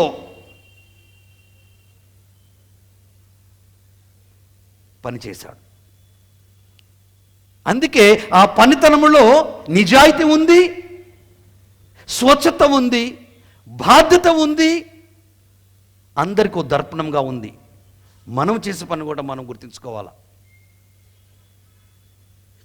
ఏ పనైనా కావచ్చు, మన పనితనములో ఎంతవరకు నాణ్యత, నిజాయితీ, నీతి ఉంది మనం గుర్తించాలి. నా ప్రియ దైవ ప్రజలారా, మీరు విని ఉంటారు 1986లో ప్రమాదకరమైన పనుల్లో పిల్లలు పనిచేస్తుండేవారు, చిన్న బిడ్డలు. కర్మాగారాల చట్టం, ఫ్యాక్టరీస్ యాక్ట్ 1948లో చెప్పాది ఇది నేరం, ఇట్స్ అ క్రైమ్. కానీ ఈ పునీతుడు దేవునికి ఒక మధ్యవర్తిగా పనిచేస్తూ క్రీస్తుకు సాకుడు తండ్రిగా తన బాధ్యతను పోషిస్తూ ఆయన వృత్తిని మర్చిపోలా. ఆ వృత్తికి విలువ తీసుకురావడం జరిగింది. కష్టపడి సంపాదించిన దానిలో ఆహారం భుజించటం అనే గొప్ప విషయాన్ని, అదే రీతిలో కష్టపడి పనిచేయటంలో గల ఔదార్యాన్ని, ఆనందాన్ని యేసు కూడా పునీత యోసేపు నుండి సంక్రమించడం జరిగింది. మరి ఇలాంటి యొక్క భావాలు క్రైస్తవుల్లో ఎక్కువ రావాలి. ఎప్పుడైతే క్రైస్తవులో ఈ భావాలు కలుగుతూ ఉంటాయో అప్పుడు నా ప్రియ దేవుని ప్రజలారా, మనం చేసే ప్రతి పనికి ఒక విలువ అంటూ ఉంటుంది. మాటల్లో అథనసియస్ గారు చాలా చక్కగా మాట్లాడుతున్నారు. ఆయన చెప్పే మాటల్లో ఒక మంచి భావన ఉంది. చెడు చేయకుండా ఉండటమే న్యాయం కాదు, మంచి చేయకుండా ఉండటం కూడా చెడు చేసినట్లే అవుతుంది అంటాడు. ఆయన శ్రీమతి చెప్తారు, ఈ లోకం దుష్టుని వల్ల నాశనం కావటం లేదు, మంచివాడి మౌనం వల్ల నాశనం అవుతుంది. కాబట్టి నీవు మంచివాడువా, గుణవంతురాలువా, క్రీస్తు ప్రభులోకి జ్ఞానం పొందావా, క్రీస్తు ప్రభు సాక్షిగా జీవిస్తున్నావా, అయితే ఈ భావాలన్నీ నీ వంట పట్టించుకోవాలని ఈరోజు వాక్కు సెలవిస్తుంది. సృష్టి గ్రంథం 4వ అధ్యాయం 7వ వచనంలో, మంచి పనులు చేసినచో తలెత్తుకొని తిరగగలరు, చెడు పని చేసినచో పాపం వచ్చి వచ్చి వాకిట పొంచి ఉండి నిన్ను దిగమింగుతుంది, జాగ్రత్త. కావున నీవు దాన్ని అనగదొక్కవలెను. మనం ఉపోద్ఘాతంలో విన్నాం, కీర్తనకారుడు 1వ కీర్తన 1-4 వచనంలో, దుష్టుల సలహాలను దుర్మార్గుల దురాలోచనలో చేయి కలప నరుడు ధన్యుడు. మనం అంటాం కదా, కూసే గారితో వచ్చి మేసే గారితో అన్నట్టుగా. మన జీవితంలో నా ప్రియ దేవుని ప్రజలారా, క్రీస్తు విలువలు కాస్త మొలకెత్తాలి. మొలకెత్తినప్పుడే మనం క్రీస్తుకు ప్రేమ బిడ్డలుగా ఉంటాం. ఈ యోసేపు గారిలో సచ్చీలతకు, సహనానికి, సౌమ్యానికి మారుపేరు. కానీ వారు మాత్రము సువార్తలో ఎక్కడ ఒక్క మాట మాట్లాడినట్టు నేను వినలా. మీరు వినున్నారా? మరేమన్నది, నీ సంకల్పం నా జీవితంలో నెరవేరునుగాక, let thy will be done in my life. కానీ ఈయన మాత్రము, లే, నీ భార్యకు మరియమ్మను తీసుకో, యోసేపును తీసుకొని వెళ్ళుము. దొంగలు, దోపిడిగాండ్లు, అవినీతులు ఇతన్ని చంపడానికి ప్రయత్నిస్తున్నారు. మౌనముగా తన బాధ్యతను నిర్వహించడంలో ఏమాత్రమైన వెనుకంజ వేయలే. వారి ప్రవర్తన, చేసే పనిని నిర్వర్తించడం బట్టి దైవ ఆశీస్సులను, దైవ సంకల్పాన్ని పాటించడం బట్టి వారు ఎలాంటి వారో అంచనా వేసుకోవచ్చు. ఈయన జీవిత విధానాన్ని బట్టి నీతిమంతుడు, న్యాయాధిపరి, కష్టజీవి, దేవుణ్ణి నమ్ముకొని జీవిస్తున్న వంటి ఈ జీవిని దేవుడు ఎన్నుకొని ఒక పని వస్తువుగా, పనిముట్టుగా వాడుకుంటూ ప్రజల రక్షణకై చేసిన ప్రయత్నములో ఆయన పొందిన గొప్ప అనుభూతి నా ప్రియ దేవుని ప్రజలారా. పునీత మత్తయి, లూకా శుభవార్తలో మనం విని ఉన్నాము, గొప్ప నీతిమంతుడు, న్యాయవంతుడు అని ఈయన గురించి చెప్తున్నారు. ఎందుకు? ఆయన పనితనములో నీతి ఉంది, ఆయన జీవన విధానంలో న్యాయం ఉంది. నీతి న్యాయానికి ఆయన ఒక ప్రతీకగా నిలవటం జరుగుతుంది. అందుకే దేవుడు ఆయన్ని మెచ్చి, నచ్చి ఆయన్ను జ్ఞానభర్తగా, సాకుడు తండ్రిగా, అత్యంత బాధ్యగల వ్యక్తిగా, సంరక్షకుడుగా, కార్మికుడుగా దేవుడు పిలిపేయటం జరిగింది. ఇలాంటి పిలుపులో వారు పొందినటువంటి గొప్ప అనుభూతికి ఈ 150 వసంతాల వేడుక ఈరోజు ముగుస్తున్నప్పటికీ, లేదా 8వ వరకు ముగుస్తున్నప్పటికీ, అది మళ్ళా మన కుటుంబంలో, మన జీవితంలో చిగురించడం మొదలుపెట్టాల. It's a process, it's not end in itself. ఇది పారుతున్న ఒక ప్రవాహం. ఆయన లక్షణాలు, ఆయన భక్తి, ఆయన బాధ్యత, ఆయన కష్టతనం అన్నీ మన జీవితంలో రోజువారీగా ఉట్టిపడుతున్నప్పుడే మనం చేసే పనికి విలువ, మనం జీవించే జీవితానికి అర్థం ఉంటుంది. ఆ దేవుడు మెచ్చినటువంటి భక్తులుగా మన జీవనం సాగుతుంది. మమ్ము సదా కాచి కాపాడుతున్న మా పరలోక తండ్రి, విశ్వవ్యాప్తంగా కొలువైన మా కథోలిక తిరుసభను ప్రభువుకు అర్పిస్తూ, తిరుసభను పరిపాలిస్తున్న మా ఫ్రాన్సిస్ జగద్గురువులను ఆశీర్వదించండి. మా పీఠాధిపతులను, తదితర పీఠాధిపతులను, గురువులను, కన్యాస్త్రీలను, ఉపదేశులను, మీరు సంపాదించుకున్న సకల విశ్వాసులను ఆశీర్వదించండి. మేమందరము కూడా యావత్ తిరుసభతో కలిసి పునీత జోజెప్ప గారిని ప్రత్యేక విధముగా స్మరించుకుంటూ, ఆయన సద్గుణాలు మా అందరి జీవితంలో కూడా అలవాటు చేసుకొని, ఆయన వలె చక్కగా కష్టపడి పనిచేసి నీతిమంతమైన జీవితం జీవించే విధముగా మమ్మందరినీ ఆశీర్వదించి బలపరచమని, ఓ ప్రభువా మేము చేయు ప్రార్థన ఆలకించండి. ఓ ప్రభువా మేము చేయు ప్రార్థన ఆలకించండి. సహోదరి సహోదరులారా, నేనును మీరును అర్పించడు ఈ అప్పద్రాక్షారస బలి సర్వశక్తిగల సర్వేశ్వరునికి అంగీకార మగునట్టులా ప్రార్థించండి. ప్రభువు తన నామస్తుతి మహిమల కొరకును, మన ప్రయోజనం కొరకును, తన పవిత్ర శ్రీ సభ ప్రయోజనం కొరకును ఈ కర్మల ద్వారా ఈ బలిని స్వీకరించురుగాక. దయానిధివైన ఓ సర్వేశ్వర, శ్రామికులైన పునీత యేసేపు సంస్మరణను చేసుకొనుచు సర్వాధికారి అయిన మీ సన్నిధికి తోడ్కొని వచ్చిన అర్పణలను స్వీకరింపుడు.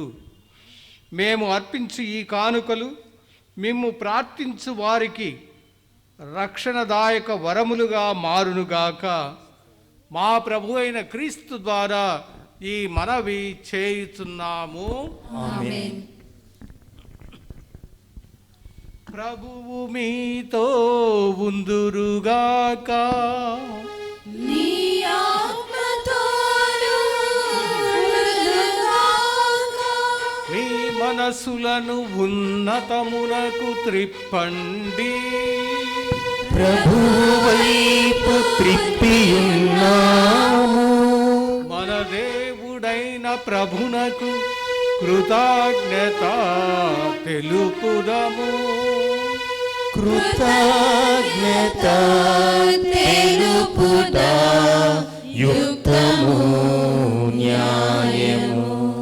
ప్రభు అయిన దేవా, పావన పిత, సర్వశక్తిగల నిత్య సర్వేశ్వర, మేము ఎల్లప్పుడూ ఎచ్చోటను మీకు కృతజ్ఞత వందనములు మా ప్రభు అయిన క్రీస్తు ద్వారా చెల్లించుటయును, పునీత యేసేపు కార్మికునిగా సంస్మరణము చేసి మేము స్తుతించి మహిమపరుచుటయును యుక్తము, న్యాయము, ధర్మము, రక్షణదాయకము. ఏలైనా నీతిమంతులైన యేసేపును కన్య అయిన దేవమాతకు వరునిగా మీరు దయచేసితిరి. పవిత్రాత్మ ఆవరింపు ద్వారా ఉద్భవించిన మా ప్రభువును మీ జనితైక కుమారుడైన యేసుక్రీస్తును తండ్రిగా సంరక్షించుట కొరకు విశ్వాసపాత్రుడును వివేకవంతుడును నీతిమంతుడైన ఆ సేవకునికి మీ కుటుంబ బాధ్యతను అప్పగించితిరి. కావున క్రీస్తు ద్వారా దూతలు మీ ఆత్మమును పొగడుచున్నారు, అధిపతులు ఆరాధించుచున్నారు, శక్తిమంతులు వరకుచున్నారు. పరమండలమందలి బలవంతులను ఆనంద పరవశులైన దైవదూత గణములను ఏకమై ఉప్పొంగుచు మీ స్తుతులను పాడుచున్నారు. వారితో మా స్వరములను ఏకము చేసి దీన భావముతో మిమ్ము స్తుతించుట ఎట్లనగా,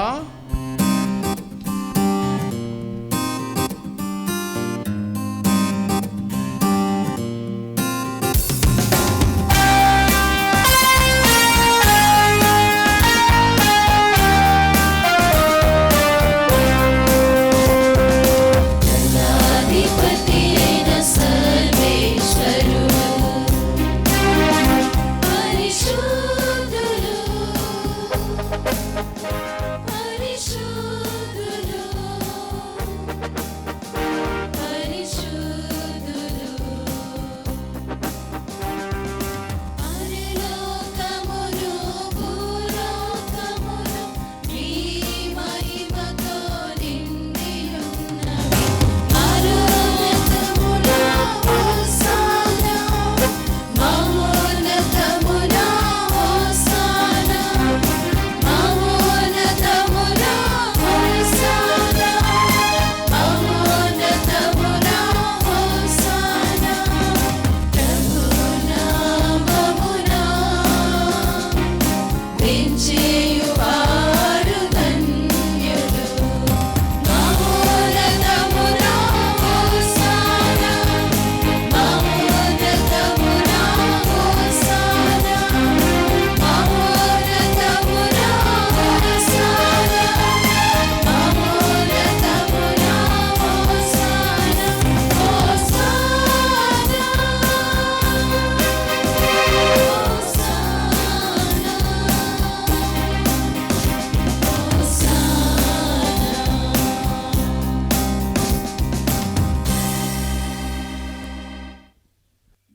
ఓ ప్రభువా, మీరు నిజముగా పవిత్రులు, సర్వ పవిత్రతకు ఊటయు మీరే.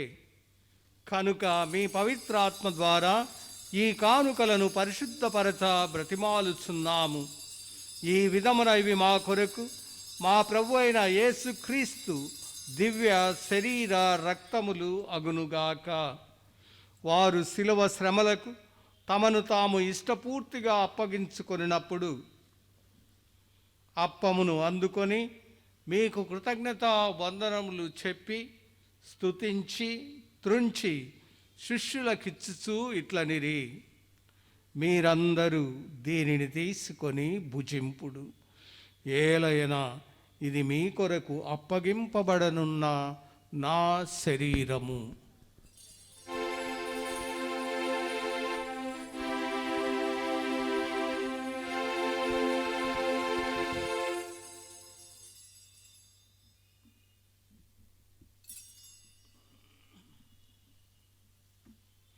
ఆ విధముననే భోజనానంతరము పాత్రమును అందుకొని మరలా మీకు కృతజ్ఞత వందనములు చెప్పి స్తుతించి శిష్యులకిచ్చుచూ ఇట్లనిరి, మీరందరూ దీనిని తీసుకొని దీని నుండి పానము చేయుడు.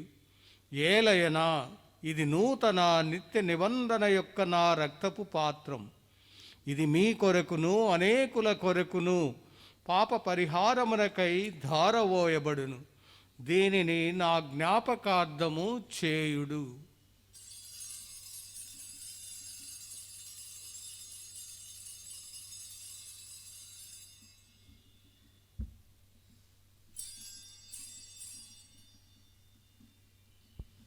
ఇది మన విశ్వాస పరమ రహస్యము.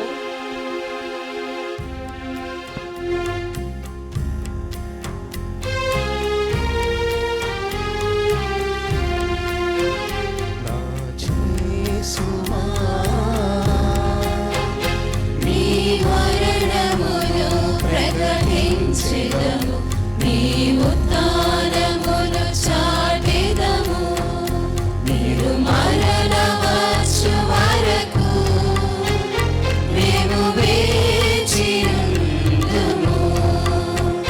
మేము వేచియుందుము.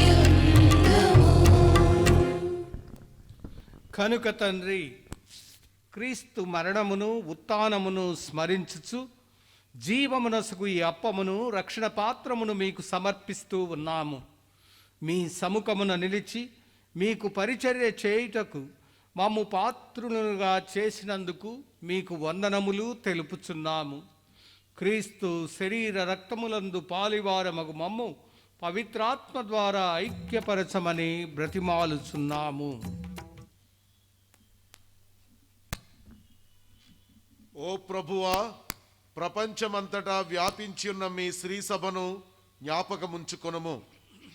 మా ఫ్రాన్సిస్ జగద్గురువును, మా భాగ్యయ్య పీఠాధిపతిని, గురువులందరితో పాటు మమ్మును మీ ప్రేమయందు పరిపూర్ణులను చేయుము.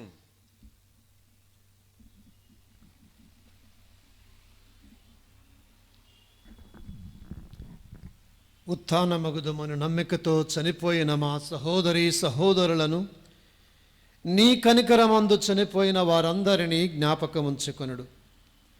వారిని నీ దివ్య ప్రకాశములోనికి చేర్చుకొనము. మా అందరిపై దయచూపి దేవుని కన్య తల్లి అయిన మరియమాతతోనూ, నీతిమంతుడైన శ్రామికుడైన ఆమె భర్త జోజప్ప గారితోనూ, పునీత అపోస్తులతోనూ, ఆది నుండి మీకు సేవ చేసిన పుణ్యాత్ములందరితోనూ మాకు నిత్య జీవములో భాగమును దయచేయము. అప్పుడు వారితో కలిసి మీ కుమారుడగు యేసుక్రీస్తు ద్వారా మిమ్ము స్తుతించి మహిమపరచుదము.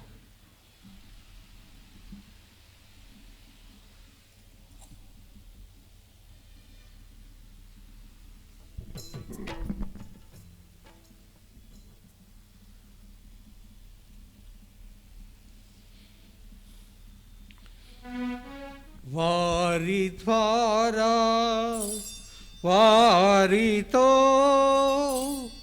వారి యందు సర్వశక్తి గల పితయైన సర్వేశ్వర పవిత్రాత్మతో ఏకమై ఉండు మీకు యుగ యుగములు గౌరవ మహిమలు కలుగునుగాక.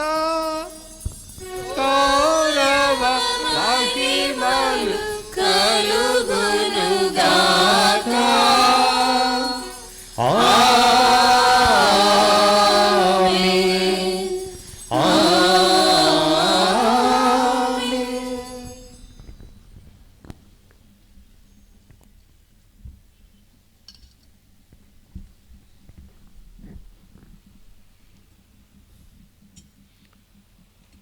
మన పరలోక తండ్రి ఎలా ఉంటాడు అన్నదానికి ఒక సాక్ష్యంగా పునీత జోజప్ప గారు ఈ లోకంలో తండ్రిగా జీవించి ఉన్నారు. అదేలా ప్రతి తండ్రిని కూడా మనం గుర్తు చేసుకొని కుటుంబంలోని ప్రతి తండ్రి కోసం కూడా ఈనాడు మనం ప్రభువు నేర్పించిన ప్రార్థన ద్వారా ప్రార్థించుకుందాం. పరలోకమందున్న మా తండ్రి, మీ నామము పూజింపబడునుగాక, మీ రాజ్యము వచ్చునుగాక, మీ చిత్తము పరలోకమందు నెరవేరునట్లు భూలోకమందును నెరవేరునుగాక. నానాటికి కావలసిన మా అన్నము మాకు నేటికి అనుగ్రహింపుము. మా యొద్ద అప్పుబడిన వారిని మేము మన్నించినట్లు మా అప్పులను నీవు మన్నింపుము. మమ్ము శోధనయందు ప్రవేశింపనివ్వక కీడులో నుండి మమ్ము రక్షింపుము. ప్రభువా, అన్ని కీడుల నుండి మమ్ము రక్షించండి. మా ఈ రోజులలో మాకు శాంతిని ప్రసాదించండి. మీ దయానుగ్రహం వలన పాపము నుండి మమ్ము విముక్తులను చేసి అన్ని కలతల నుండి సర్వదా కాపాడండి. మేము మోక్షానందమును మా రక్షకుడైన యేసుక్రీస్తు ఆగమమును నిరీక్షించుచుందుము. నిరంతరము మీదే రాజ్యము, మీదే అధికారము, మీదే మహిమ. శాంతిని మీకు అనుగ్రహించుచున్నాను, నా శాంతిని మీకు ఇచ్చుచున్నాను అని మీ అపోస్తులతో వచించిన ప్రభువు అయిన యేసువా, మా పాపములను లెక్కింపక మీ శ్రీసభ యొక్క విశ్వాసమును వీక్షింపుడు. మీ చిత్త ప్రకారం మీ సంఘమునకు శాంతిని, ఐక్యతను అనుగ్రహింపుడు. యుగ యుగములు జీవించు పరిపాలించు ప్రభువా. ప్రభు యొక్క శాంతి, సమాధానము, ఆయురారోగ్యములు ఎల్లప్పుడూ మీ అందరితో ఉండునుగాక. ప్రభునందు ఒకరికొకరము సమాధానము తెలుపుకొందము.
ఇదిగో సర్వేశ్వరుని గొర్రెపిల్ల క్రీస్తు ప్రభు మనందరి పాపములను మన్నించి మనకు నిత్య జీవమును ప్రసాదించువారు. గొర్రెపిల్ల విందుకు పిలువబడిన వారు ధన్యులు. ప్రభువా, మీరు నా ఇంట ప్రవేశించుట నేను పాత్రలను కాను, కానీ మీరు ఒక మాట పలికిన నా ఆత్మ స్వస్థత పొందును. క్రీస్తు శరీర రక్తములు మనకు నిత్య జీవమును ప్రసాదించును గాక. ఆమేన్.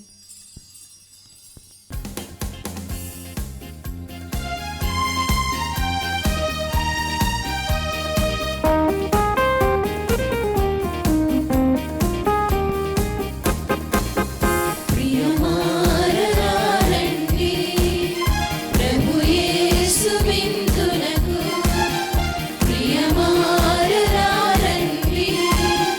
ప్రభు యేసు విందులకు ప్రభు దేహమే ఆహారము ప్రభు రుధిరమే మన పానం ప్రభు దేహమే ఆహారము ప్రభు రుధిరమే మన పానం ప్రియమారరారండి ప్రభు యేసు విందులకు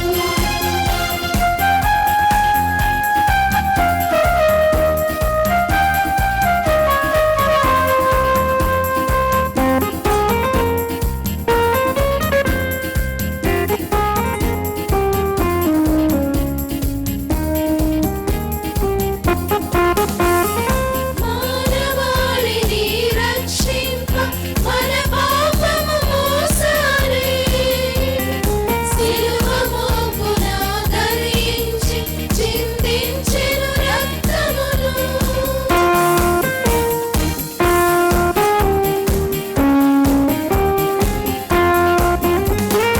ఓ ప్రభువా, స్వర్గపు రుచులతో పోషింపబడి మేము మిమ్ము ప్రాధేయపడి ప్రార్థిస్తూ ఉన్నాము. పునీత జోజప్ప గారి ఆదర్శమును అనుసరించి మీ ప్రేమను మా హృదయములందు పదిలపరుచుకొనుచు మీరు ప్రసాదించు నిత్య శాంతి ఫలములను ఆనందముతో అనుభవింతుముగాక. మా ప్రభు అయిన క్రీస్తు ద్వారా ఈ మనవి చేయుచున్నాము. ఆమేన్.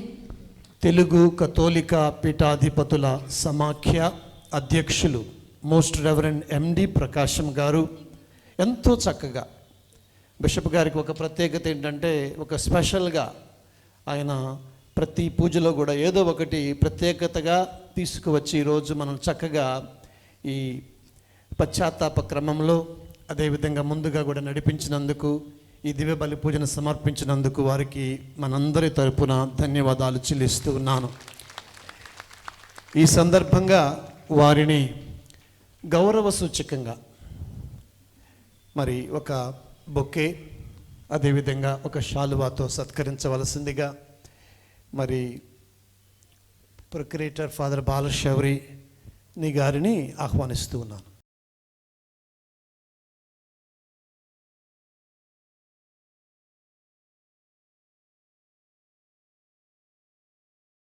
ఈ సమయంలో మరి రోజు ఎంతో చక్కగా మనందరినీ మెలకువతోటి ముందుకు నడిపించి శ్రామికుడైన జోజప్ప గారి గురించి చక్కని విషయాలు మనకి మన భాషలో అర్థమయ్యేటట్లుగా మన ముందుకు వచ్చి బోధించిన మరి ఏలూరు పీఠాధిపతులు మోస్ట్ రెవరెండ్ పొలిమేర జయరావు గారికి ప్రత్యేకంగా మనందరి తరపున మన హార్దిక వందనాలు. ఈ సమయంలో మరి ఈ గుంటూరు మేత్రాసనం ఛాన్సలర్ గారైన ఫాదర్ ఎం బాలస్వామి గారిని వచ్చి సత్కరించవలసిందిగా ఆహ్వానిస్తూ ఉన్నాను.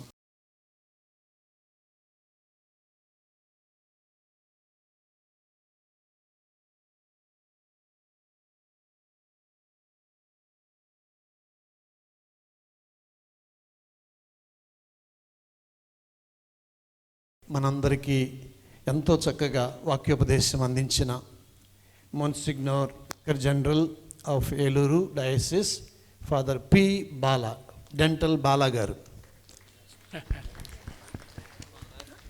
ఫాదర్ రాయప్ప, రేపూడి రాయప్ప, అదేవిధంగా రేపూడి రాయప్ప గారు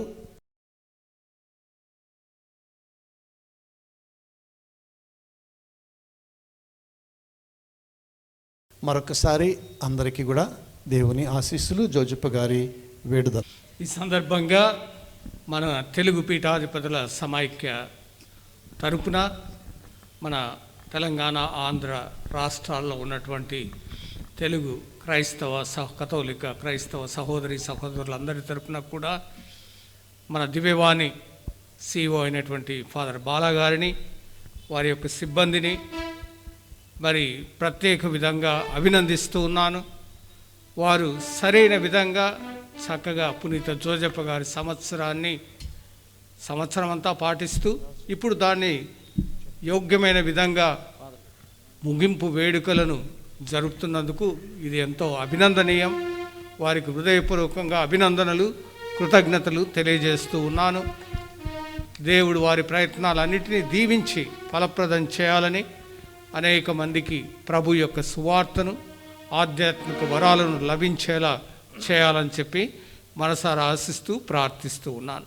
ప్రభువు మీతో ఉందురుగాక, మీ ఆత్మతోను ఉండురుగాక. పునీతుల మహిమయు ఆనందమునైన సర్వేశ్వరుడు పునీత జోజెప్ప గారి విశేష ప్రార్థనల ద్వారా మిమ్ము బలపరచెను.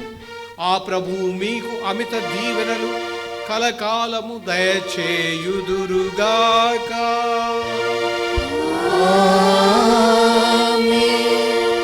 పునీత జోజెప్ప గారి విజ్ఞాపన ప్రార్థనల ద్వారా మీరు ప్రస్తుత బాధల నుంచి విముక్తి నొంది వారి పవిత్ర జీవిత ఆదర్శము ద్వారా ప్రభావితులై వారి వలె దైవ మానవ సేవకు మీరు కూడా అంకితమౌదురుగాక.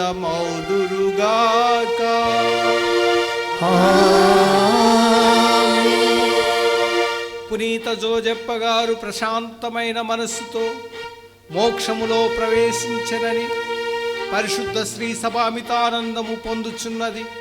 ఆ విధముగానే మీరు కూడా పునీతుల సహకారముతో ప్రభుని రాజ్యములో భాగస్థులవుదురుగాక.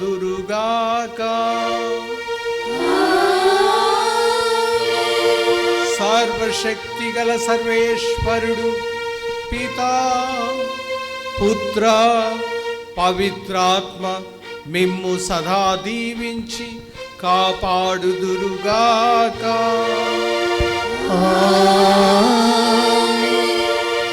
సమాధానంతో క్రీస్తు ప్రేమలో సేవలో జీవించండి. సర్వేశ్వరునికి వందనములు.